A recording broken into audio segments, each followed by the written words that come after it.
All right, all right, all right. Shalom, shalom, shalom, saints of the Most High Yah. Glory to the King. Appreciate y'all joining me tonight over here. I'm Pastor Rufus, coming to you from the servants of Yah. We have a doozy for you this evening. All right, all right. I'm going to give y'all time to come in. Come on in, come on in. Blessings and shalom to you. Official Brother Bold Music TV. Shalom. Giuliani Farrell, that's how you pronounce it? It's like Giuliani. Okay, I'm sorry. I probably jacked your name up. Bless you for coming over, though. Appreciate you.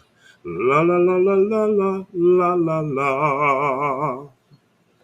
Sister Lala. Bless you, my sister. House of Ymir. Blessings, blessings, blessings. Sister Jennifer Brown, good to see you, my sister. It's good to communicate with you today. Pray that you're encouraged. Glory to the King. Hallelujah. The word of the sword ministry. Welcome. Shalom. Thank you for coming. Appreciate y'all. An unexpected live tonight, but we're going to do what we're going to do. Brother in the body of Yahashua. Bless you. Bless you. Dominion restored. Bless you. S Coast. Bless you. Appreciate everybody coming in. Woman of Wazo. Blessings. J. Main Thomas. Blessings. Appreciate y'all coming in. I like to get it to at least a 5-minute mark before I get rolling and going in. So y'all spread the news. Hit the like button, please. If you haven't subscribed, I appreciate the sub. If you think this is worth sharing when we're done, I would appreciate you sharing. And some of you already know it's going to be worth sharing, so you can go ahead and do it.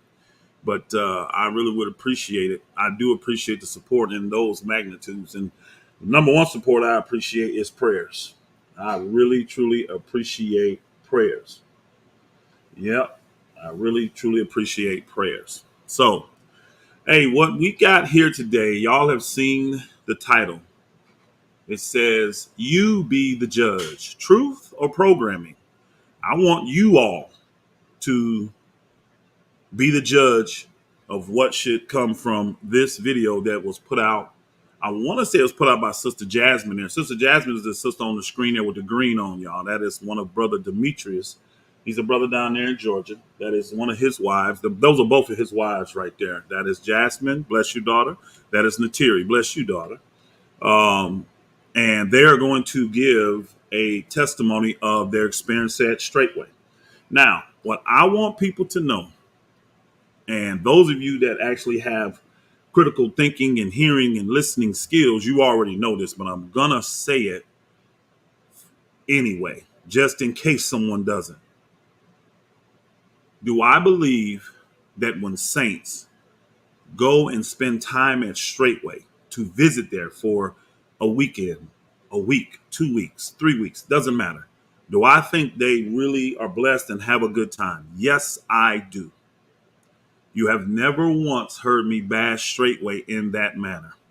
Actually, you really don't hear me bash Straitway. What I bash is Dow and his treatment of the people that actually live on that land. Bless you, Mama Yaya. Bless you. Bless you. Good to see you in there, my sister. Good to see you.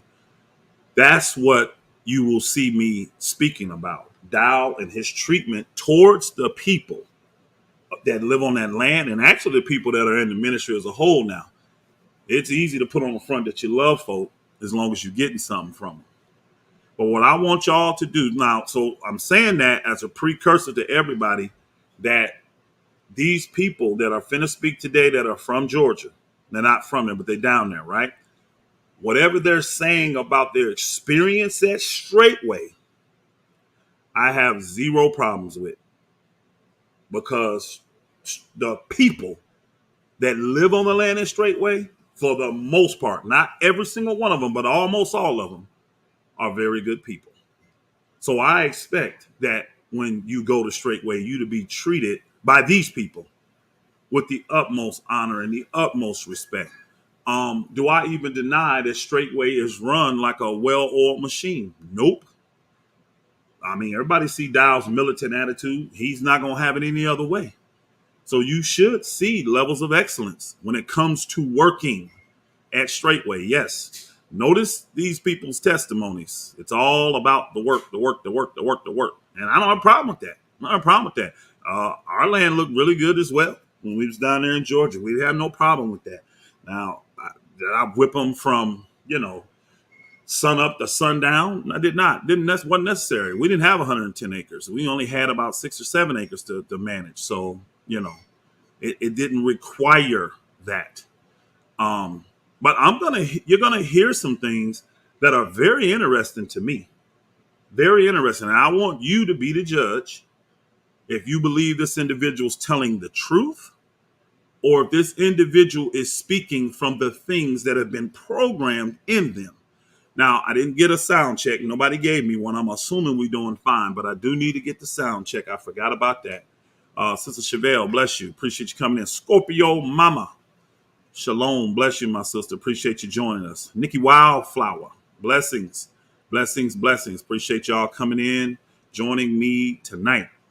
Sound all good. All right. I'm getting ones. All right. So I think we can let this roll. Now, I'm going to let on purpose. Hey, bless you, Brother Gary. Good to see you there, brother. Good to see you. I'm going to let the majority of this roll. I'm going to try. What I'm going to do is I'm going to stop at certain times to where you can make a distinction on, is this truth? Do you believe it's truth what they're saying? Or do you think this is something that's been told to them and they are just now repeating it? Because you know what? I'm going to just pre-tell you. You're going to see some people here that seem like they're really upset. They're really hurt. They're really offended.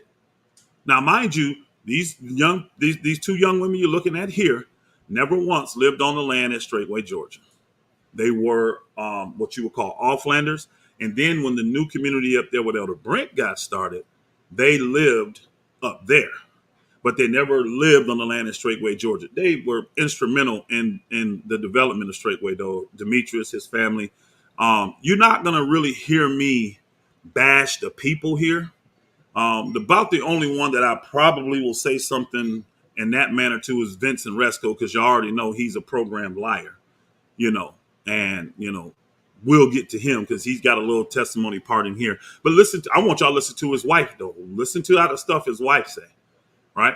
So people are speaking, but you need to really have a critical ear and listen to the words that they say. Because I'm going to be honest, what I heard was a lot of accusations, or a few accusations, not a lot, a few accusations, but no substance to it. Like, tell me what it is. If you've been lied to, tell me what it is. If you've been hurt and deceived, tell me what that is.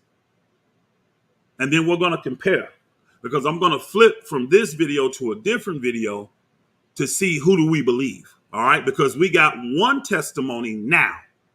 One testimony now. Listen to me closely, y'all. We have one testimony now being presented from Georgia in this video. But then we're going to have another testimony, right? And let's compare the two and let's see which one that we actually want to believe. Now, for those that are not aware, before Dow got this spirit on him and did what he did to break up the most loving community ever in Straitway history, I said it. And guess what? I got a lot of receipts to prove that. A lot of text messages, a lot of emails. I got a lot of text messages. I got a lot of information. I got a lot of receipts to prove that people knew that when they came to Georgia, the number one thing they felt was love.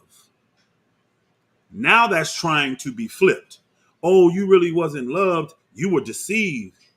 You were bamboozled. This wasn't. I'm going to let y'all judge it for yourself. Most of y'all already know this. Bless you, brother Zedekiah. Good to see you in here, brother. Bro, Corey, bless you, brother. Good to see you in here. Praise y'all. Sister Michelle, appreciate you. AV St. Louis Beat. I saw you creep in the house. Bless you. Appreciate y'all.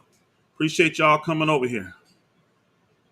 So there are plenty of testimonies about the number one thing people thought about when they came to Straitway, Georgia, under my leadership was love. Was love. So now what is happening is you getting this cloak of maliciousness because, again, you got a man that wants to spin a narrative. I would actually have more respect if he would make Straitway do this video.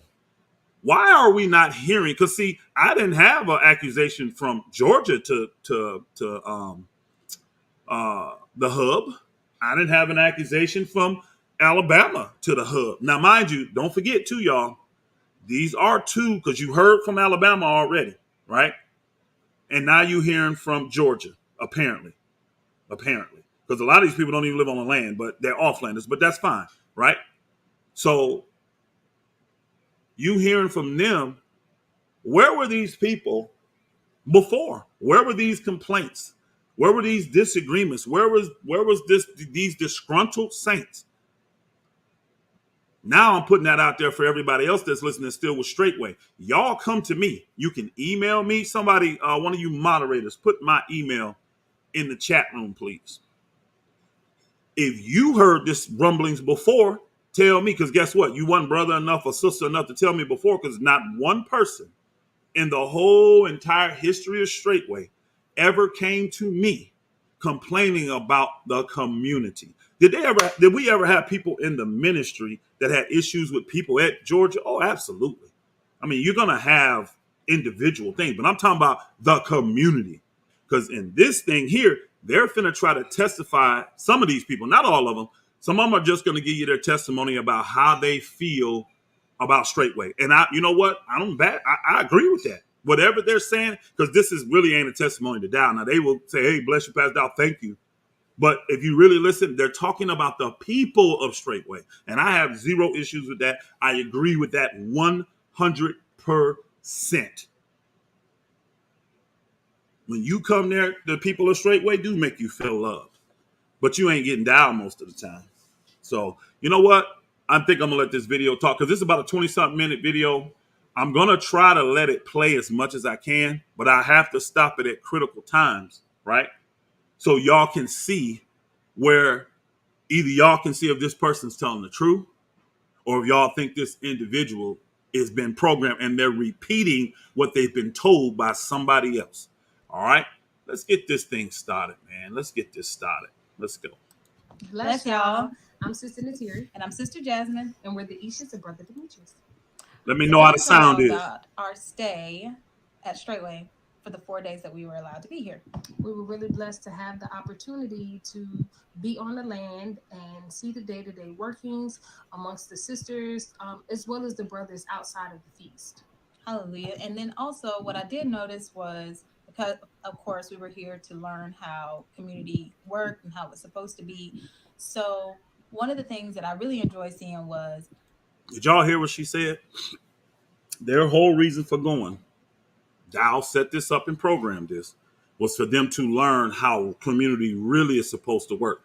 Now let's just let the track history testify for itself, right?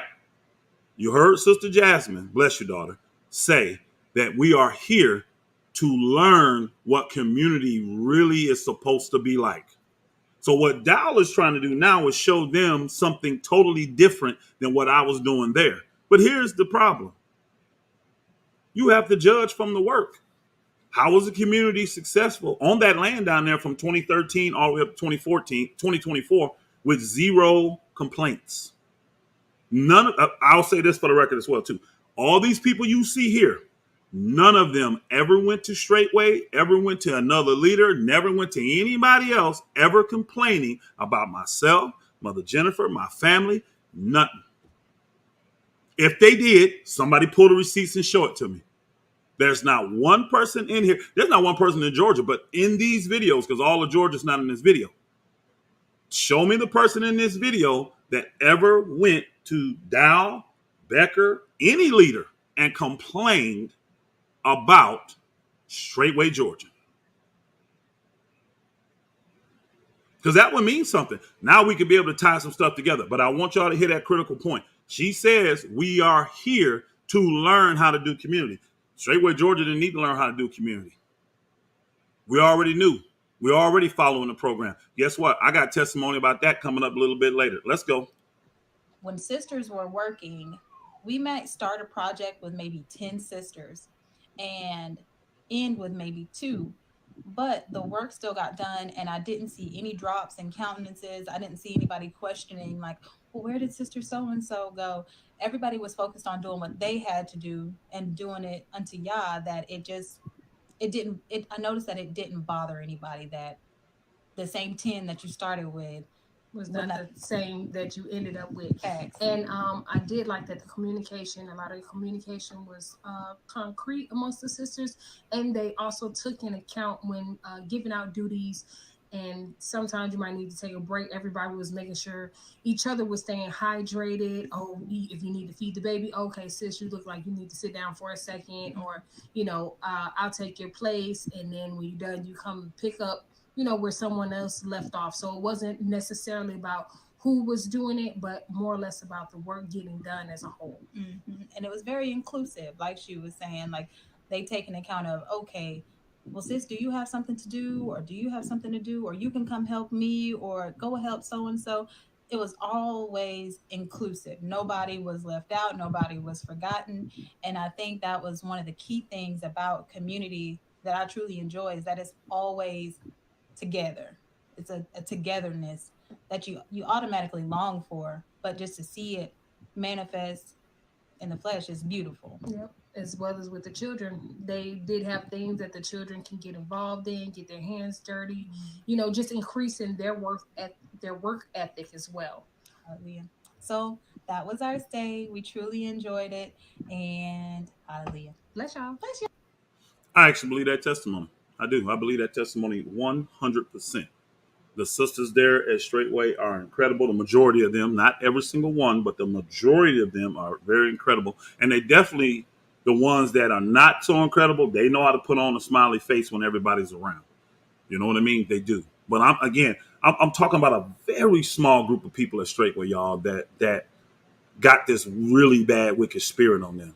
You know what I'm saying? So when I say Straitway, I don't want y'all thinking that all these people are wicked like Dow and some of his family members and people like Bud that don't have any spirituality. But I don't want that. Even Bud is going to be cordial to you while you're working with him and fun and all that. So, I mean, I can't lie about that. You know what I'm saying? It's just he's not a spiritual man. He's a very carnal man. That's all. That's all I'm saying about Bud. So this testimony here, I actually believe this testimony 100%. I don't think that's me. Now y'all may look through some other stuff. I'm actually enjoying just looking at my sisters. I miss them. Anyway, y'all may see something different in this. I really believe they're telling the truth about their experience while they were there for that week working at Straitway. Let's go. Yeah.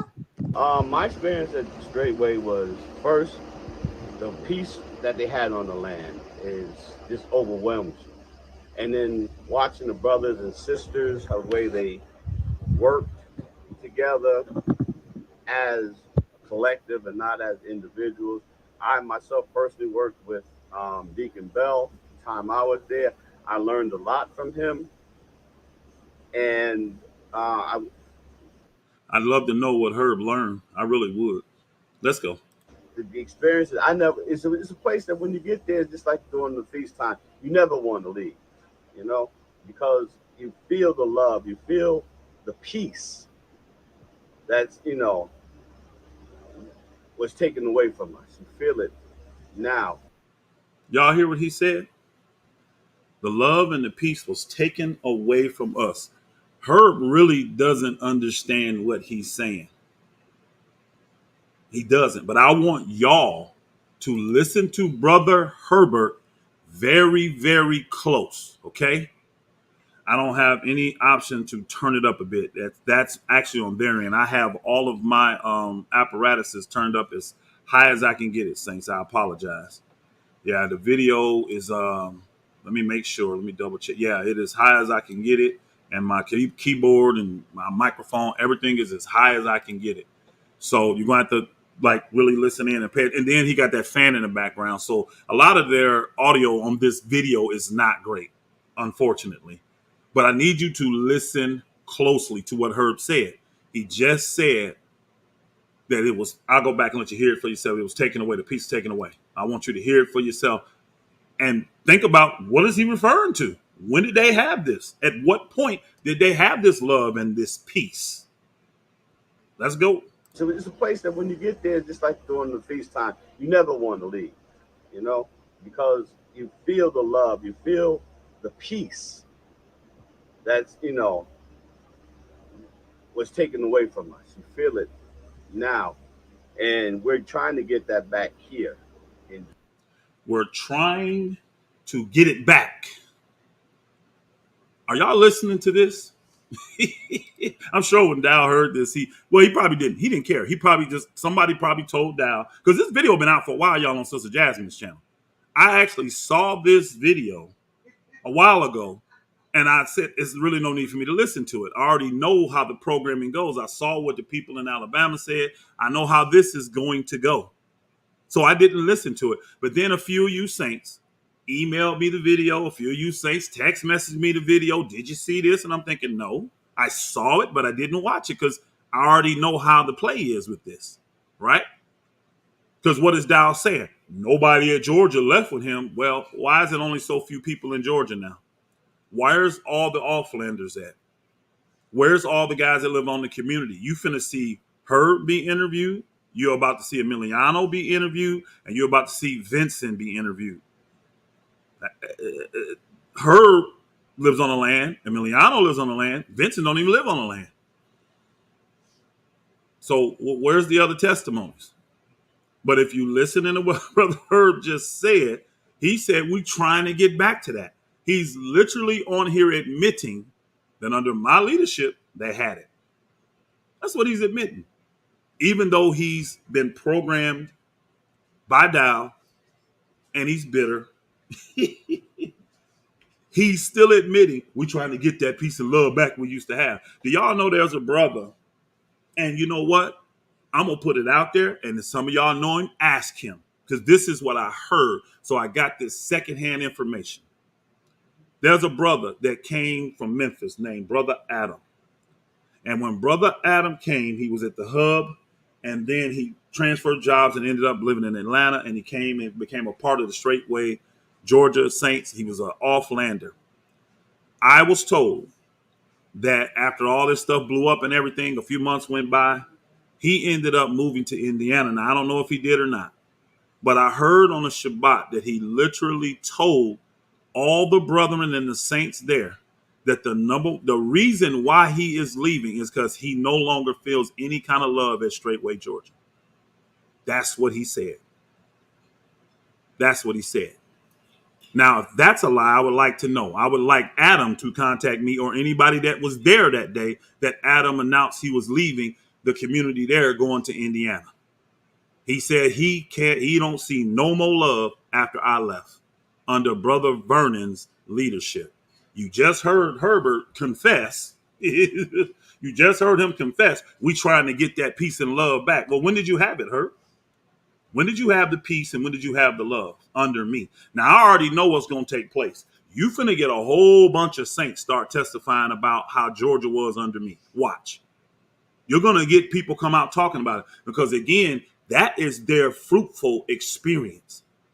The love, the humility, the deliverance, the peace, the joy. Y'all already heard the testimonies of Elder Mitchell about Georgia. He said things about Georgia that ain't even never spoken of about in Straitway. You don't hear people in Straitway talking about the things Elder Mitchell talked about how he experienced in Georgia. I got Mother Carol coming up, y'all. I got her coming up a little bit later. Let's see how she feel about Georgia, okay? And I want you to see if you believe this testimony now of these people that have had dial in their ear for 6 months telling them who I am. Or do you believe the testimony of the people that got to actually experience me? All right, let's go. Oh, hit the wrong one, y'all. Georgia, the same peace, the same camaraderie that we had. But yes, I had a marvelous time. I learned so much from Deacon Bell, and we're just working with the brothers. Hallelujah. bless you, Saints. I just wanted to share. I do apologize, y'all. They're on that porch, and that other fan is on, and Zaja speaking low. I got it as loud as I can get it, y'all. Bless you, Mother Zaja. Bless you, sister. Bless you. Uh, I can't do nothing about the sound of this. I do apologize. But try your best to listen, okay? Try your best to listen. All right. Hey, do me a favor. Turn it off. Because maybe that is some background noise that they can hear or something. I'm going to turn my AC unit off. Excuse me, y'all. And maybe y'all can hear it a little bit better. All right. Let's go. Another good experience by being at the hub at Straitway. Straitway is always coming home for me. It's, as far as community, it is my first love. And what I saw at Straitway and what I felt at Straitway and always do is righteousness starting from the top. Righteous leadership. Bless you, Pastor Dow. Bless your family. Bless you, Mother Carol. Love you dearly. What I good takeaways is being in the kitchen with the sisters. The sisters, to me, they actually work, and everyone on the land actually work. I would call it a Hebraic day from sundown to sundown. If you go into the kitchen early in the morning while it's dark, you're going to find sisters in there working. If you go in late at night when people have gone to bed, you're going to find someone in there working. You sure will. A lot of love, a lot of peace. The landscaping is beautiful. And what it does is inspire me that every community should be a replica of the hub. And I pray that we will all get to the point to where when we go to other communities, the same exact things will be said about each community. That each community would have righteous love, there would be a lot of peace, a lot of good work going on. So, straightway, Pastor Dow, as the word says, may the Most High bless your food, bless your water, that there's never any sickness or diseases amongst the land. Hallelujah. Well, it's a major sickness and a major disease amongst the land. Mother Jaja, man, I ain't hate to do this. I really do. But do I believe Mother Jaja's words? Yes, I do. The people of Straitway is not the issue, y'all. Do I agree with her when she says righteous leadership? No, I don't. And she knows it. That I know for sure. When all this went down, y'all, Mother Jaja, she pegged this from the beginning. She saw all of this, and she was the one that actually went to Dow the day that he told them that they were going to be under Brother Vernon instead of me. She said she went to Dow and told him that you just put me under a wicked ruler. That's what she told him. Now, I'm sure Jaja is still involved with the community there because she lives around the corner in the house that, I had found in the ministry. Really, Jaja paid for. This is what I hope for Jaja. I hope that Dow is not the dirty, nasty, funky dog that he is, and that he actually takes that home that Jaja actually paid for. If you look at the offering that she gave, it was way more than enough to purchase that home because we only paid 27 grand for the house because it was a shell. It was totally gutted, y'all, when we bought it. So it was just the exterior shell, needed a roof, needed all kinds of stuff. So we negotiated and I got the thing for $27,000. And we probably put of straightway money, ministry money, maybe 10 to 12,000 in it, and then there was another 5 to 6 that Georgia put in it because there were certain things we wanted to bless Mother Jaja with, like a wall-to-wall tile shower. Like we gave her a really nice shower in her master bedroom, all this stuff.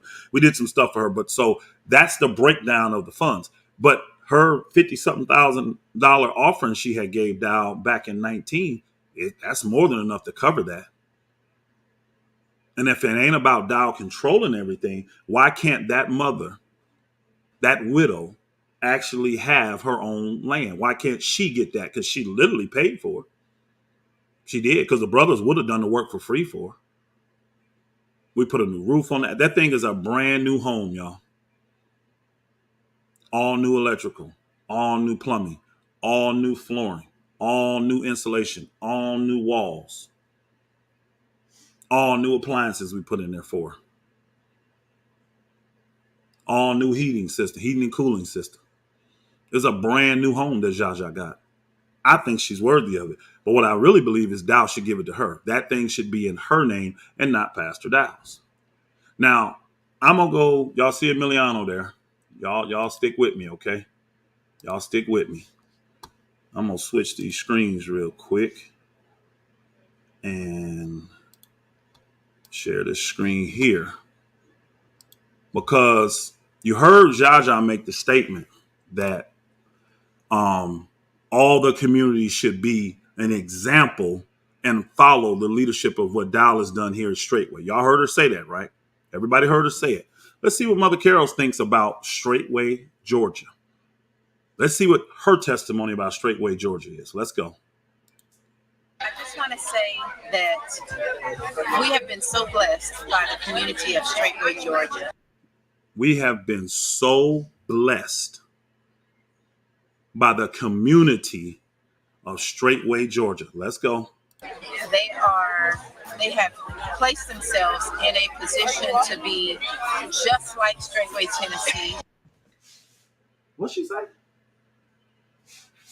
What'd she say? What did Mother Carol say, y'all? Hold on. I gotta go back. What'd she say? Oh, I went back too far. Oh boy. Let's try this again. Did I hear her correct? Hold on a second. Let me hear it again. I just want to say that we have been so blessed by the community of Straitway, Georgia. They have placed themselves in a position to be just like Straitway, Tennessee. They have placed themselves in a position to be just like Straitway, Tennessee. Now I'm going to go to the chat room so I can look at it and see. And see, the people that have been to Georgia under my leadership, they will all testify to this. So somebody lying. Somebody's lying. I'm going to ask you, just like the title, does this sound like the truth or does this sound like programming? What we're listening to now from Mother Carol. This was like 2 years ago. This was like 2 years ago of this video here. She said they've been a major blessing. And she said they have positioned themselves to be just like Straitway in Tennessee. So do we believe Dow's first wife? Or do we believe the people of Georgia that have been programmed by Dow and put all these false negative lies about me? Do we believe their testimony? Because again, I told you, you're gonna hear some stuff, y'all. You've already heard the love, peace is gone, all this kind of stuff. Even Herb told though, he said, we're trying to get that back. Well, when did we have it, Herb? Under me. I'm gonna try to let this play, y'all. I'm baffled by this. Like, what is really truly going on? Like, what is going on? What is going on? Let's go. They have followed every pattern. And Elder I'm sorry, y'all. Mother Carol's part may take us 30 minutes to get through. Did she not just say, I have followed every pattern of Straitway? Is that her testimony of us?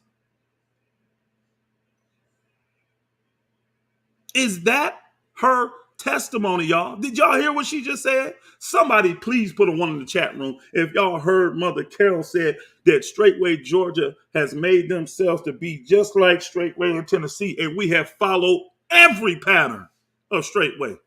Please put a one in the chat room, y'all. Please put a one in there for me, please. Somebody lying. Somebody's been bewitched. Somebody's been bamboozled. Somebody's had a cloak of maliciousness covering them up. Is this woman telling the truth or is she programmed? And if she was programmed at this time, who programmed her to say this? Whew. Wow. My. I don't know how many times I watched this, but each time it's got even more impact. Let's go. Rufus, I cannot thank him enough for his leading, guiding, and direction. And just like Straitway, Tennessee, they have followed every pattern that we have been so blessed by the community of Straitway, Georgia. They have placed themselves in a position to be just like Straitway, Tennessee. They have placed themselves in a position to be just like Straitway, Tennessee. They have placed themselves in a position to be just like Straitway, Tennessee. One more time. Placed themselves in a position to be just like Straitway, Tennessee. They have followed every pattern. Just like Straitway, Tennessee, they have followed every pattern. And Elder Rufus, I cannot thank him enough for his leading, guiding, and direction, and just for being a true friend to my husband. Y'all do me a favor. Look at Mother Carol's face. Look at Mother Carol's face, y'all. Do you not see gratitude? Do you not see a deep appreciation for who I have been to her husband? Because now she's talked, think about it. She's been talking about how great Straitway Georgia as a community is. Now look at her face, y'all, when she's talking about how I have been to her husband. This video is one of the only ones on here that got edited because I already know what happened. She got overwhelmed with emotion. That's why they had to edit it a little bit. Somebody lying, y'all. Somebody lying. Somebody's lying. Let's go. He is always there for Pastor, and it does not go unnoticed. His whole family, that whole community, are so blessed that when I go to Georgia. Y'all see that editing right there? Had to give her time to get herself together. Bless you, Mother Carol. Bless you, my sister. Bless you. I feel like I am truly at home. Elder Rufus, you've been a great friend to my husband. I've been a great friend to her husband. Y'all already know we did that video. Those that didn't, when Dow lied and said he's never called me his friend, I had to use her as a witness. He called me his best friend for a long time. Let's go. And a true leader. You know, I come to you almost for any. I'm a true leader. Wow. This part's critical, y'all. I'm going to go back a little bit and I'm going to let it flow. So she's going to talk about my leadership and how much she trusts my leadership. Hold on a second. I want y'all to hear it, and I'm going to let it flow through that part, okay? Let's go. To Georgia, I feel like I am truly at home. Elder Rufus, you've been a great friend to my husband and a true leader. You know, I come to you almost for anything that goes on during the feast. And I just want you all to know how much we love you and how much we appreciate you and just appreciate your witness. There's so much love there on that community, and you can see the growth by your leadership, Elder. And I just want you to know how much we love you all so much and appreciate you. So much love on that community. And I just want you to know, and the growth from your leadership. I need to know what these people talking about, y'all. I need to know what these people talking about. I need to know. What is these people talking about? What is these people talking about? I'm going to switch these screens, y'all, so we can get back to these Georgia testimonies about Straitway. Because Brother Milano up next. Now, I'm going to tell everybody, before this one even go, this one right here kind of surprises me a little bit. But I want you to listen closely. Listen closely. All right? I don't want to kind of guide you. I want you to listen closely, and then when it happens, I can explain to you what's going on. All right? I can do that. Is it back on the screen with Emiliano? Yes. All right. Wow. I think I believe Mother Carol, y'all. I believe Mother Carol's testimony. Let's hear Brother Emiliano. Now, just a pre for y'all. Emiliano came from the West Coast, moved. He was a offlander of Straitway, Georgia. All those brothers put their money together and gave Dow like $900,000, y'all, to start the community that's in Alabama. Emiliano went there. There were issues there, y'all. I don't want to go into the details of it. There were issues there. What myself, Elder Brent, Brother Jonathan, and even Pastor Dow, because we got him involved, agreed that the best thing would be able to do is let's move Emiliano's family from Alabama under Brother Jonathan to Georgia, and move Brother James's family from Georgia under me to put him in Alabama under Brother Jonathan. I won't go into the particulars. All right. There were issues in Bama that caused this, not in Georgia. I was not having issues with James, y'all. I was not having issues with Brother James. And I told him, we're not moving you because we have issues. You should be able to fit in anywhere. And I thought this is how communities should be. I was the one that made this suggestion because I said this is something we need to see around, because you could have a family at a place that their skill set just don't work in that location, and they would be better off at a different community. So we should be able to move you wherever. I felt that way at the time. So that's how this got going. All right. And at the time, Emiliano was very, very grateful. James was not. James was upset. He did not want to go to Bama. He wanted to stay there at Georgia. Emiliano and them was very, very happy. Him and his wife and family were very happy to come to Georgia. But I think he's going to give you a testimony of his whole experience. So listen close. Let's hear it. Let's go. Peace and blessings. Just here with you today to share my experience visiting the hub. I'm going on at it's going on 3 years. I've been on community since early 2022. I'm going on 3 years now. And living on community, what I found out is that I was horribly misled in my time here. But I just want to say praise Yah for the reset.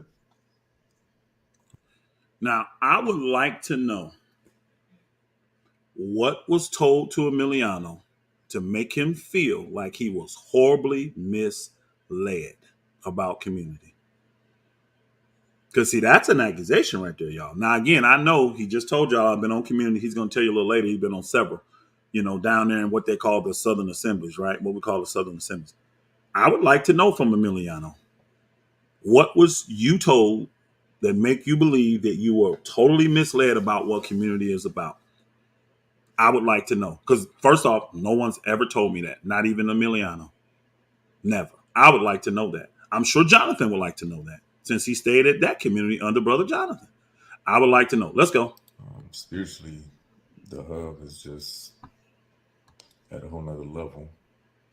And the fruit of their labor shows it. The young men are learning to hunt, fish, build, and protect. The brothers I worked with were about the mission, man. They showed no diffusion of responsibility. They held themselves accountable in the areas they worked in. Everybody was on task, from teacher Shane cutting the grass to Bud doing his thing, but JC doing his thing, whatever area they was in. Notice he didn't mention somebody, y'all. Now, this book used to talk about me. You notice Emiliano, the week he was there, he didn't mention Dow was on task. Where was Dow at Emiliano? I can look in Emiliano's face. I can look in my brother's face. He's very, very hurt from this whole thing, y'all. He's very, very hurt. I know his brother, Adam, who is the brother that is the handicapped brother that is learning to walk, right? His family has been moved from Alabama to Straitway.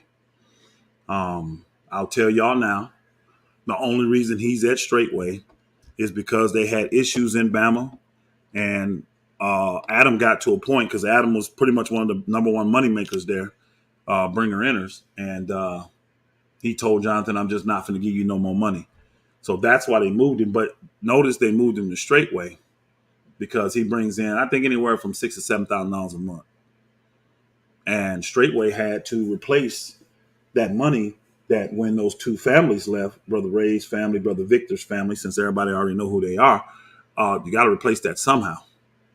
But I'm pretty sure the sacrifice that Brother Miliano and Brother Adam have made to come all the way from California here, this ain't been a good experience for them.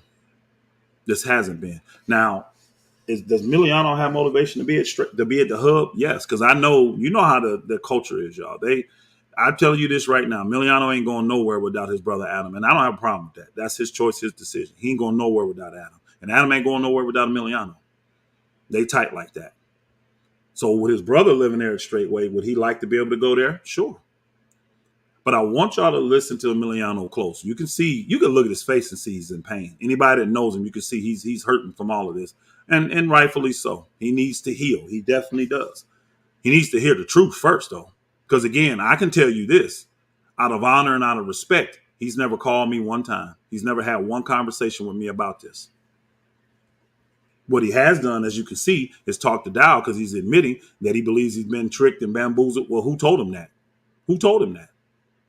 He ain't had one conversation as a man to me that lived with me for a short time because they weren't on the community that long before all this blew up. They weren't. But I can see his hurt and I can see his pain. I can. This has been a bad experience for that family. It has been, So let's go. Let's hear what else he has to say. Oh, before I let him talk, one more thing I want y'all to notice. On anybody. I want you to talk anybody that's on this thing, y'all. Not just Emiliano. Write down or make a mental note about all the spiritual things that they're talking about. Are they talking about spiritual things for Straitway, or are they just talking about work and organization and just what are they talking? Let's talk about it. Let's see. It made for a good, a pleasurable work environment. And it was a good balance as far as it came to work and spending time with your family. I got the opportunity to go fishing, bowling, and worked hard, played hard. Trying to think what else. Well, long story short, man.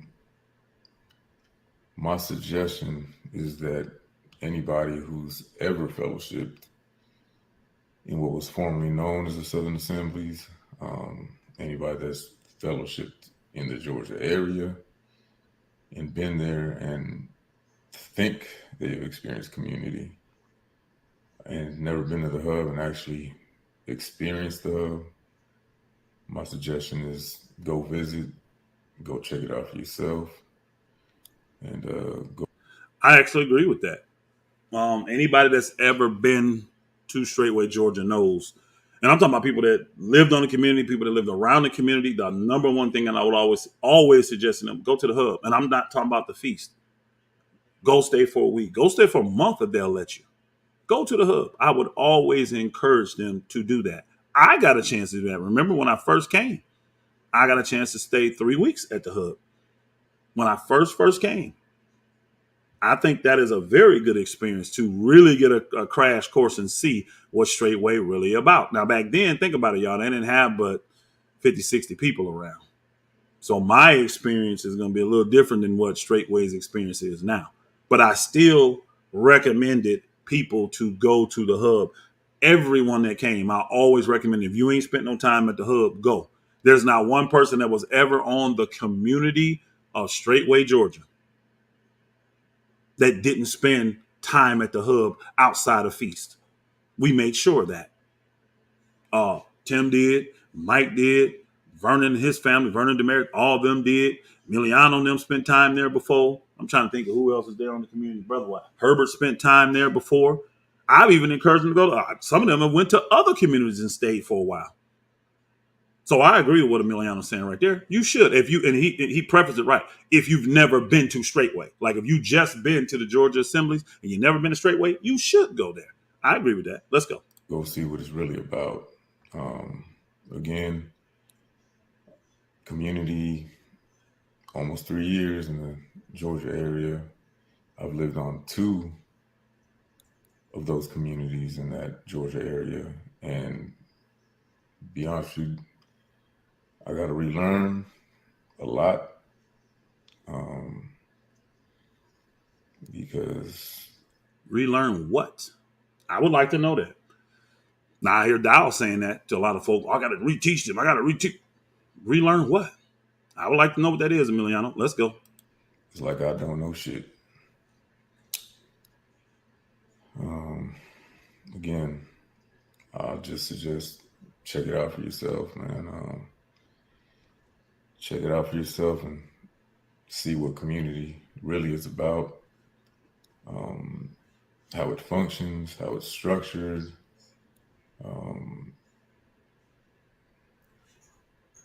Yeah, but that's my testimony, the things I've seen, the things I experienced there at the hub.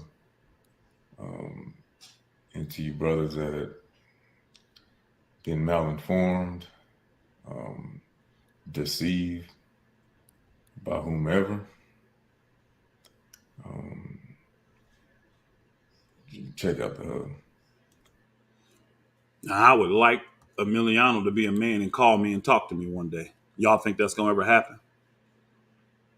Y'all think that's going to ever happen? Because you can see what has happened with Brother Emiliano. Now, mind you, you can go back to the so-called Georgia meeting that was supposed to be testimony against me, right? That I did a reaction showing you. It really wasn't. What did Emiliano say in that meeting, y'all? He said, when they asked him, what did you think Pastor Rufus's goal was with telling y'all this information? I just thought he was trying to get us prepared to go to another place. Because I thought Dow was going to put them in different communities. I did. I said, I don't know where they're going to go. And he was the main one. I went to him and I told him, y'all. So y'all need to know this little behind the scene thing. I said, Emiliano, Dow will look at you and see value in you. Your family's in good order. Your wife is the oldest, and a mature sister, not old, but she's just a mature sister. The children are well behaved. You got that young daughter that they want to live on the land at Straitway. That 16, 17-year-old daughter who they want to live there on the land. I said, but because of your work ethic, Dow will see value in you. I could see him having you come there, not anybody else on this land. He ain't taking Vernon there. He ain't taking Mike there. He ain't taking Herbert there. And he ain't going to take Brother Tim there. And I broke all of that down for him, telling him, you may be one that he may mess around and try to move up there. But guess what I did with all those other brothers privately too? Told them the same stuff. I did. Vernon, Mike, Tim, Herbert. I told them all. Because I wanted them to be prepared. I actually feel sorry for Emiliano because I'm be honest, think about it. The majority of the money that Dow got when the brothers were offlanders, because you had two groups, y'all. Y'all need to know some of this little history real quick. Two groups came from the West Coast, and they both moved to Georgia. We had Emiliano and them and his family that moved and set up shop in Georgia. I was going to say Newman, Georgia, which is a couple hours away from where we were at. And then you also had Brother Caleb and Brother Juan and Caleb's wife and Mama T. All of them came from Seattle area, y'all. And they moved there. So they're living in Douglasville, which is a couple hours away. But they would commute back and forth to the community as offlanders, right? So then you had brothers like Brother Brandon. You had brothers like Brother Chris. He came with the Emiliano and them group as well. Trying to think who else it was. You had all these brothers that wanted to do community. So Dow pulled a RG stair move. Elder Becker would definitely know about this one real good. Dow pulled a RG stair move and said, tell them brothers that they want community to pull up all their money together and send it to me. Now, mind you, there's another brother that lives in Woodstock, Brother Marty. He has that land that is called Straitway, Alabama now. You got Brother Jonathan's family. All of these are offlanders that live around Straitway, Georgia, coming from many different areas in Georgia, y'all, in different places. But Marty had that land, that 20 acres of land. It had a little note on it still. It still owed like 50 something $1,000 on that land. But he said, if y'all want to do community, I will give that land to y'all. You just got to go pay it off, of course, but I will give that land to do community. Dow came, we went over, looked at the land. We thought it would be good for community. That's how all that got started. Those brothers gave almost $900,000 to Dow to start the community. 800 of it came from Emiliano's brother, Adam. Adam already had like 400, close to $400,000. And then he sold a house in California that he had after that and got another $400,000 or close to it. So an Adam alone gave almost $800,000. And then other brothers gave 20, 30, 50 here. And it totaled up to close to $900,000, y'all, if not that. Because every brother that lived in that land gave something. So can you see why this brother's like jacked up from all this? You give close to $1 million and you got no land in your name. You've been bouncing around from community to community. You got pastors fighting. I'm going from his perspective. You got one telling you that you've been lied to. Now, this brother here, he's like a lot of Hispanic and Spanish people, whatever you want to call it.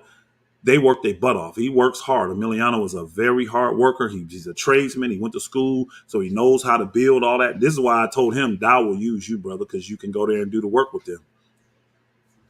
You can. That's why I tried to get him prepared. I did. But listen to his speech, y'all. What is Straitway teaching these people when they go there? They're spiritual. They need healing. All they're being told is that they've been lied to by me and that the way we were running community was not the way community should be run. And that I'm living fat off of them. Are you serious? Mind you, these are the same brethren. These are the same brethren that told me and made me and commanded me to come off the job. Even though from 2011 to 2018, I worked 2 jobs to make sure that the community financially was in good shape. Dow ain't worked since the 90s, y'all. He ain't worked since the 90s. I feel bad for Milano. I wish he was a man. I do. Because I promise you this. If someone came to me telling me that Emiliano tricked me, deceived me, misled me, you don't think I'm calling Emiliano up? You don't think I'm showing up? We can sit down man to man and have this kind of talk, brother. Especially somebody that I have called my brother and my friend. You hear the bitterness in it. He'll hear the truth eventually one day. I told y'all made it clear. I'm going to have to show a lot of folk how to forgive.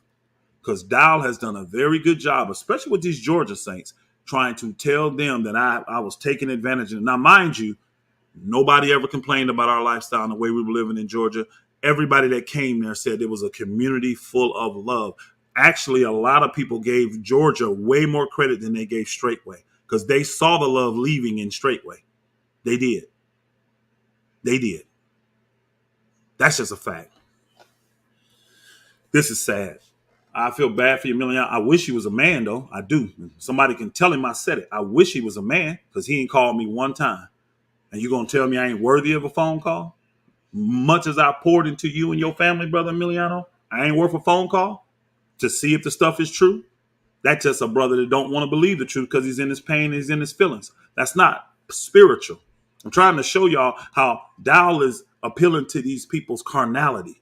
That's it. I'm waiting on somebody to say something spiritual. Let's go. Blessings. Shalom, shalom, and bless you. My name This is Milano's wife.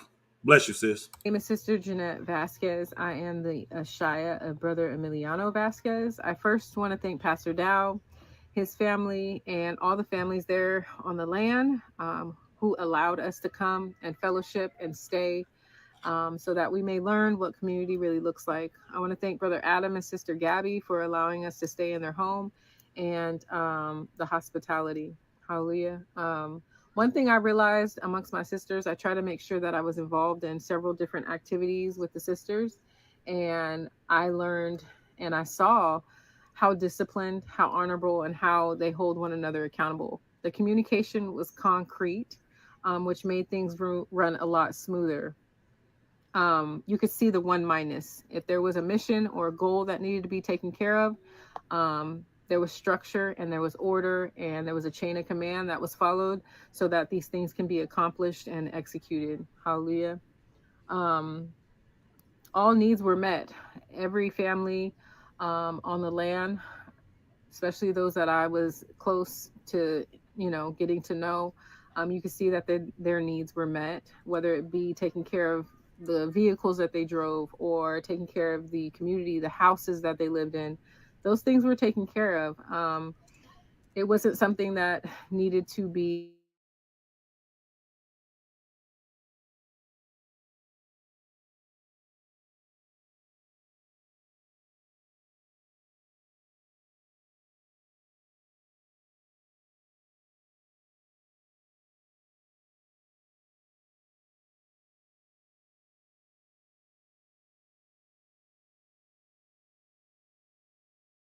um, and you will never see a situation where they expect more out of you than they can produce themselves. Sorry about that, y'all. Looked like we had a little communication connectivity issue. So I do apologize. Some of this sounds like they're trying to sell and convince. Oh, it is. No doubt about it. How's the sound now, y'all? Is it back? It look like we're back connected. It look like we're back connected. No doubt. You can see her reading from them. I wanted y'all to judge it. I wanted y'all to see it for yourself, though. I wanted y'all to actually see it for yourself. I'm going to let this keep running. So Straitway the Hub is a hub that produces, and you can see the fruit thereof, just based upon what it looked like over time. There's continuously building. There's continuously things changing on the community and homes being provided for families. How's that fruit, y'all? See, y'all understand it? Are y'all seeing the programming of this? Yah says, I'm going to bless you from the labors of your hands. When Jesus said you will know them by their fruits, he was talking about the spiritual works you would do in people's lives. Go back and read the word of Yah for yourself, please. These are words being repeated. Thou wants everybody to believe that building homes is fruit. That's our job. The book calls it a reasonable service, y'all. Didn't he say, I'm going to give you pastors after my own heart that will feed you with knowledge and understanding? Didn't he also say, when we get to the New Testament, that a pastor is a blessing to the body for the edification of the saints, for the perfecting of the saints? Where is this, the building? Where is this physical stuff? You see how programmed he got these people to think that if I come here and you see a well-oiled machine physically, this is fruit. So guess what? I should take you up here and let you work with all these contractor companies and see how efficient that we building stuff. We were building stuff in Straitway. Take us 2 years. They can build it in 2 weeks. Are they blessed? Is that fruitful? Do y'all see how this programming has done? And he has bewitched these people, man. I feel sorry for them. And I feel sorry more for the women because you got sorry, lazy spiritual men leading you. I feel bad when I get testimonies from women literally being the only ones that can see the wickedness in this man. And their husbands, because he works out, because he rides a motorcycle, because he's a builder, because he plays the guitar, they're attracted to the man. They're drawn to the man. But the woman is looking at the spiritual stuff saying, man, you finna become a slave. You're not even been able to make decisions for our family. Listen to what these saints are saying, y'all. It's evident the fruit is there because everybody's taking care of that. You're going to be that in a community. One person said in that chat that $50 a week is rough. You need to be on a community to see. I think it was a brother named John. See, here's the difference. If I'm on a community and I'm responsible to go pay for my gas, the clothes that I got to wear to work in, my children's school supply, all this kind of stuff, like you are at Straitway. Straitway is that way. If you got a car, you put the gas in and you pay for it out of your allowance money. Georgia never was that way, y'all. From day one, The community paid for everything, y'all. I'm talking about these people didn't even pay for their toothpaste, their toilet paper, their deodorant half the time. We covered everything. We as the community, y'all. So gas that's in their cars, they didn't pay for that. The community did. If they needed work boots, if they needed work clothes, if their children needed uniforms, all that stuff, they didn't have to pay for that. They literally had no cell phone bills, none of that, internet, none of that they paid for. None of it. So I'm going to know if every single thing you have a need for is paid for, somebody tell me, how much money do you actually need? Again, and the $50 a week was a standard that Straitway said they were doing, but they actually weren't doing with the Saints. And what I would do is I would always, hey, when you bring in money, I double up the allowance. So anytime a brother brought in a check that they earned money, you know, like the two companies we had, if they brought in money, I would double the allowance. Here's the biggest thing. Nobody complained about that. Nobody complained that they needed more money. Because here's the number one thing. At Georgia, all the people that went out and earned money, whoever gave their money, guess what they could do? If you had a need that wasn't met already for some odd reason, take it out your check. Then give what's left. That's been a standard in Georgia from the beginning. So if you felt like you had a need and you made $700 in 2 weeks, right? You could go spend $200-300 and bring the rest and give it to the community so we can grow. That was your option. It was your option. Now, again, I know a lot of folks don't agree with that type of community. Would I ever do that again? No, I would not, because I want men to be men. I want them to be patriarchs. I want them to be the priests of their homes, right? They could, hey, John, they could have complained to me. They could have literally said, I need more. They could have. But here's the thing. When you don't need more, will you complain? Nobody needed more. Nobody, see, you heard her testify how Straitway nobody's lacking anything. Georgia, nobody lacked anything. Nobody in all the years ever complained, I don't have enough money. Because here's the key. Go make the money, and then whatever you need, take it out. And then whatever's left, you can give. That's how all of us functioned. Even me, when I was working, if I had a need, I'd take it out of my check, put the rest of the money in the account. In the pot, we called it. Tennessee was not run that way, though. Tennessee didn't run like that. See, Tennessee would give you heard, what's the name say that Dow was giving him $90, Brother Jamie's testimony. He was getting, back then, 10 years ago, he was getting $90 a month, y'all. 90 a month. But in that 90, he had to put gas in the car that he drove. Anything they needed in that house, like shampoos, soaps, deodorants, toothpaste. If he needed a pair of jeans to work in, if his children needed socks, but he had to use his allowance to pay for all of that. And mind you, at Straitway, they would do every 6th day, every Friday, they didn't eat in their dining hall. So you were responsible to provide food for your family on that day, 4 times a month. So in $90 a month, Jamie had to, and he had a family of 4, so he had to get all of their personal supplies. You got a wife, so she needs her personal stuff, all that. He had to provide food 4 times a month for them. Any other expense that they needed, gas in the car, if he needed something to work with in it, he had to take it out at $90. They were struggling at Straitway. They were struggling. Nobody had a problem in Georgia because anytime you needed something, the number one thing was, and I didn't have to tell you, you already knew it because it was standard. Take it out your check, bro. Get what you need first, then get what's left. How the hell I'm going to tell you, why would I have you give it to me just for me to give it back to you? You understand what I'm saying? Don't make sense. So if you need it, just take it out your check. And guess what? Even weeks where brothers didn't make money, which was happening a lot there, and they had a need, they'd be like, hey, man, we ain't got enough. There you go. There you go, brother. I cash app to you, whatever. Here it is. Boom. No questions asked. Don't matter what it is. It could be a family need, which we just didn't have that, y'all. I'm telling y'all, it just never happened. They could be your taxes, child support, all that stuff. Came right back. You ain't got enough to take out your check? Community got you. And again, here is the testimony. Here's the real testimony.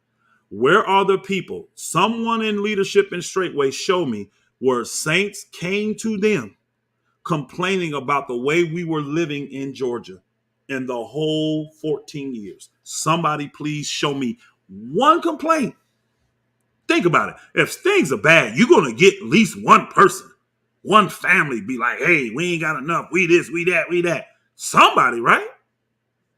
In 14 years, you telling me not one person could come up to Pastor Down at the feast? Man, Pastor Rufus, man, he just, man, he got everything. We this and we that. See, this is a good example here, too. One of the lies that Vernon talked about was, we eating Raymond noodles, which we never, ever purchased Raymond noodles, y'all. They're actually unclean. We don't purchase Raymond noodles. If the saints want to go buy them with their own money, they can. But the community never purchased Raymond noodles. He said they're eating Raymond noodles while my family eating steak. You notice no other saint vouched for that for him. You know why? Because what my family was on a carnivore diet, which is an all meat diet, y'all. So we actually start saving the community a lot of money because we didn't have to buy all the extra stuff. And all of our meat, most of it, probably 70%, 80% of the meat we was getting was coming from Elder Brent, from the cows that he has on his land. So the community wasn't even paying for the majority of what me and my family was eating. But guess what, y'all? He didn't tell y'all that Emiliano had been on carnivore for 2 years. He didn't tell you that. He didn't tell you that Tim had been on carnivore for, I don't know how long before that, like a year or so. But those two were on carnivore before my family got on carnivore.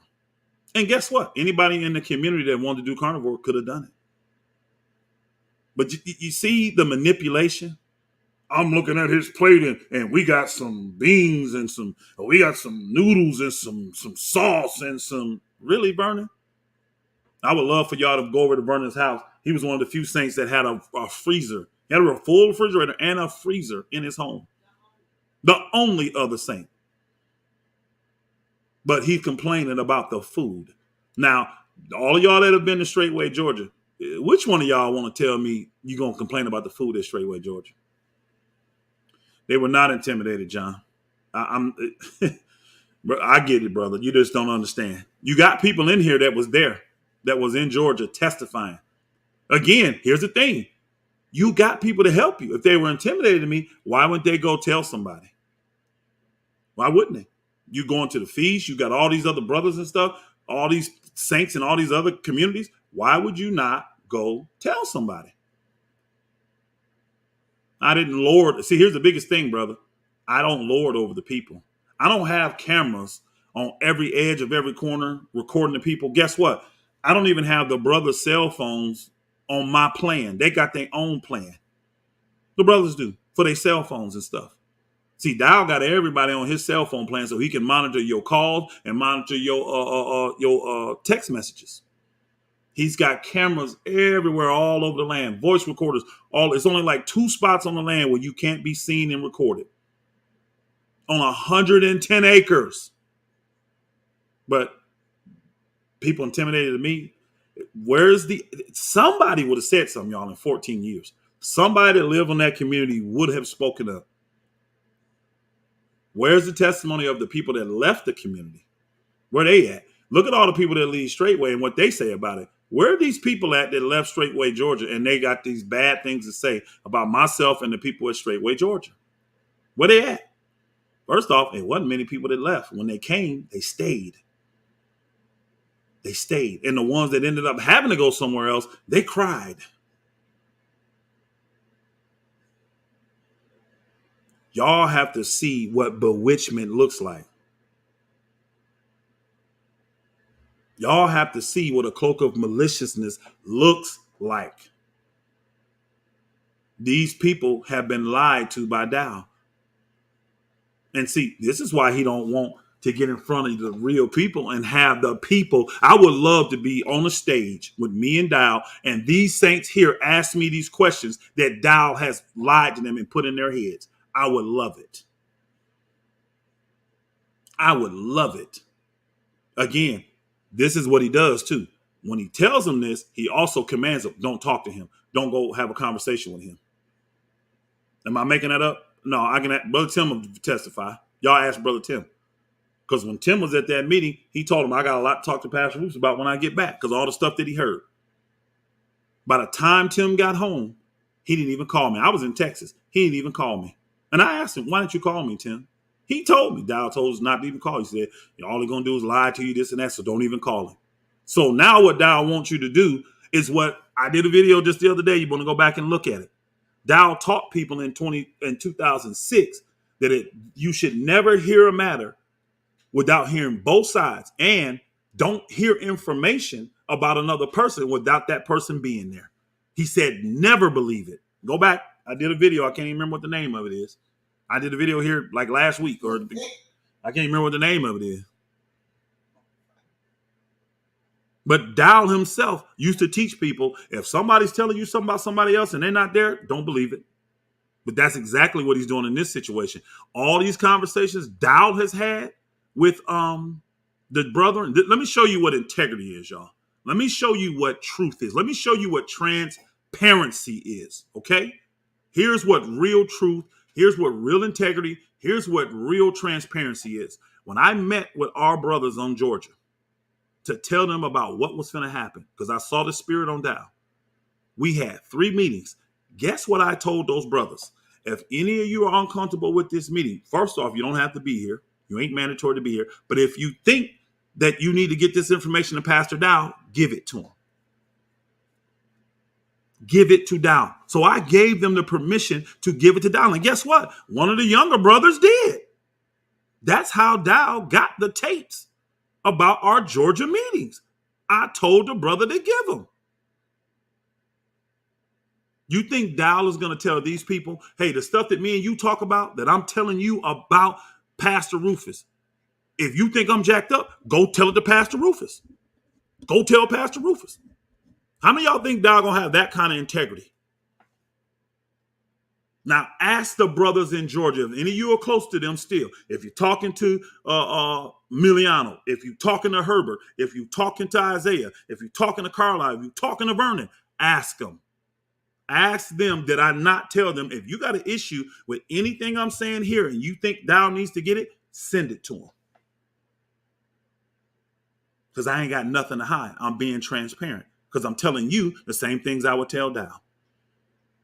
Dow is telling the people, he's this, but don't go back and talk to him. Just move on. Don't talk to him no more. Don't listen to his videos.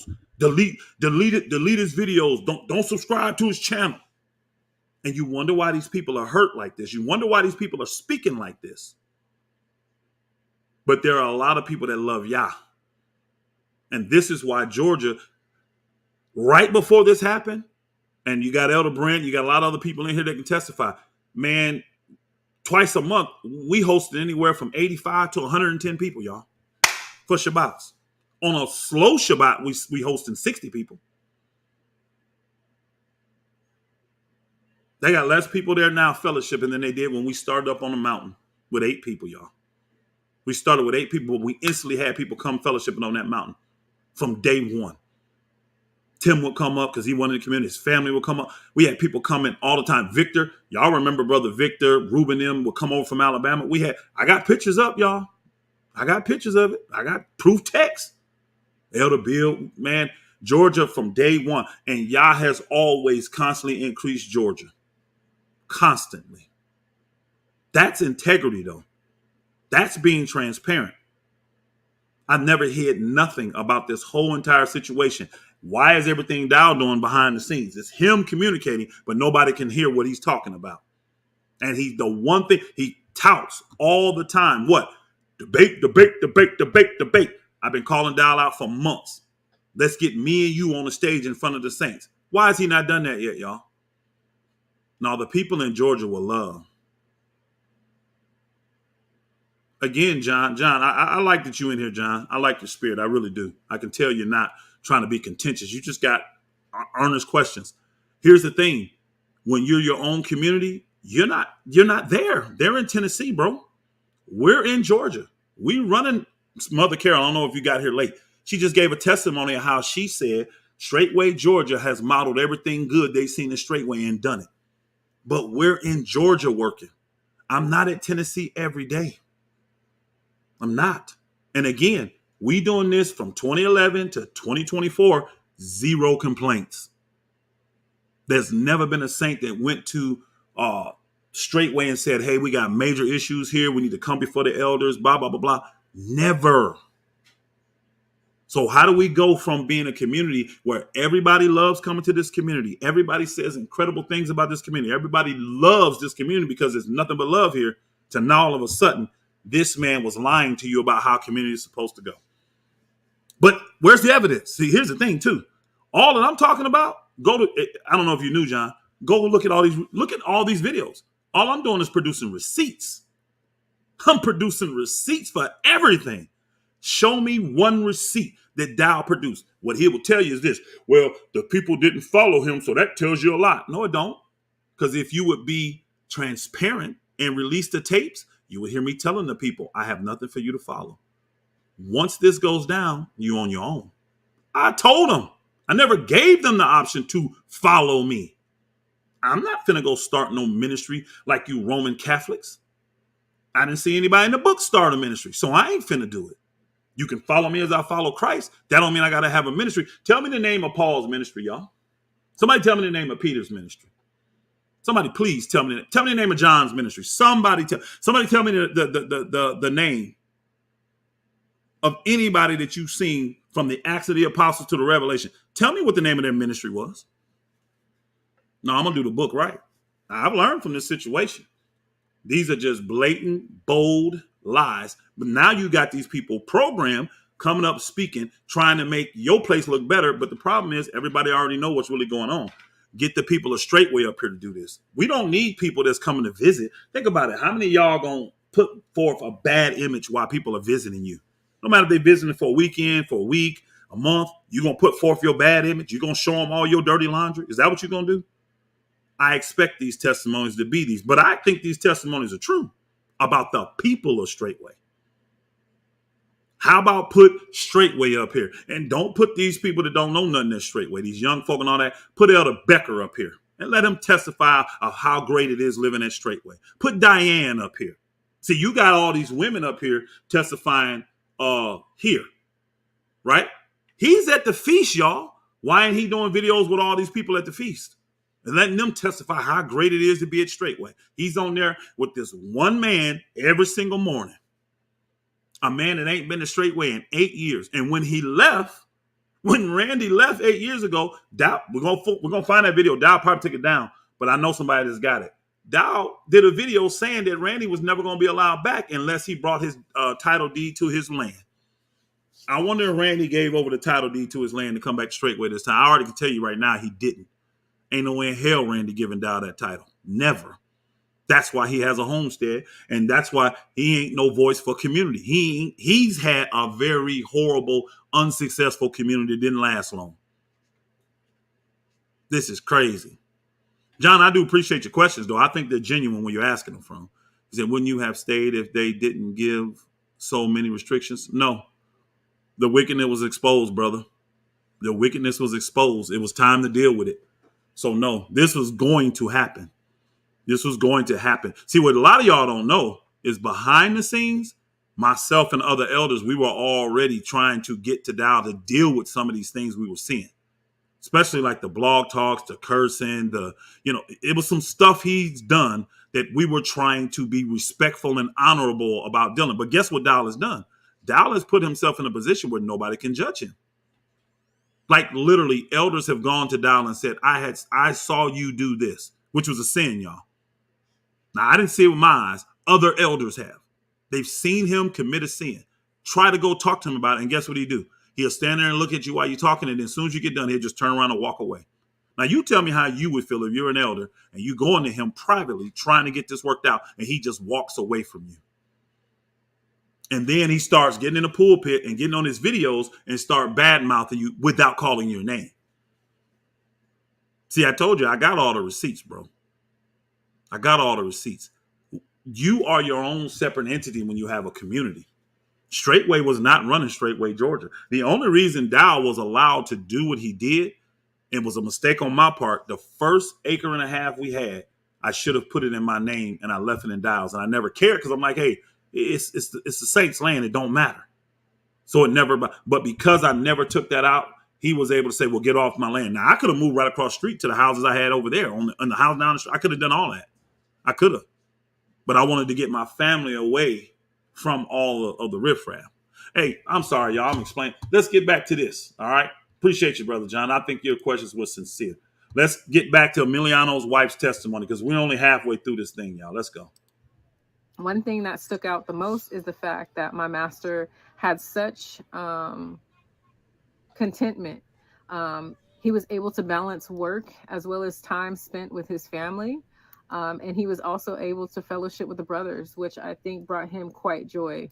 And it was nice to see the brotherhood that he was able to acquire. And it was nice to experience the sisterhood that I was able to acquire in visiting as well, and getting to know my sisters, and laughing and fellowshipping and just seeing the day-to-day life. The community showed how it's supposed to be and how easy it can be.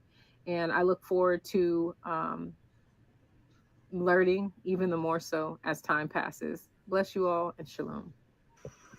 All right. Straitway the Hub. I mean, just off the bat, I got nothing bad to say about every time I've been to the Hub. Whether it's a feast day, most recently in this 1 week, to be more specific, most recently in this 1 week or so that we spent there. The one thing that I can say about the Hub is, you know, that we always get this cliche, they're the blueprint. There's no way around that. The love for the brethren and the sisters are there. It's clear to see. When we go to eat dinner, everyone there is there as a family. Even when we sing the songs and the children pop off, and they always get to sing the song before Brother Vincent gets the freaking word in. But you know what? That's the beautiful thing about it. They're being raised right. Even the children have the right spirit. They come out almost every time and beat the adults to singing a song, and I think that's a beautiful thing. After the meals, they come together for dinner, come together for breakfast. On the days that they have dinner on the land, working, the brothers never have an issue. If there's a rebuke, within minutes, we're back to working and laughing. Everybody has a beautiful spirit on the Hub. When you come up to the Hub, it's another cliche, but you can't ignore it. It's like you get this excitement in your spirit that we're going to the Hub. We're going to the Hub, and you get like this childlike faith just kicks up, and you go through that gate, you go around that, that turn of Pumpkin Town, you see all the land, pastor's new house at this point, and you just get this peace that comes over. Even Pastor Dow himself, we had an audience with him this one time, and I've sat with Pastor before, but this time, me and Sister Rosa sitting down talking to him about certain things that are going on currently where we're at in Georgia, and we just spoke our mind, spoke our heart, and he just sat there and listened. Like, everybody thinks Pastor Dallas is tyrant. He just sat back, listened, giggled with us a little bit, gave us some good suggestions, and I'm grateful that he's approachable. That's another thing. People say Pastor Dallas. I bet you.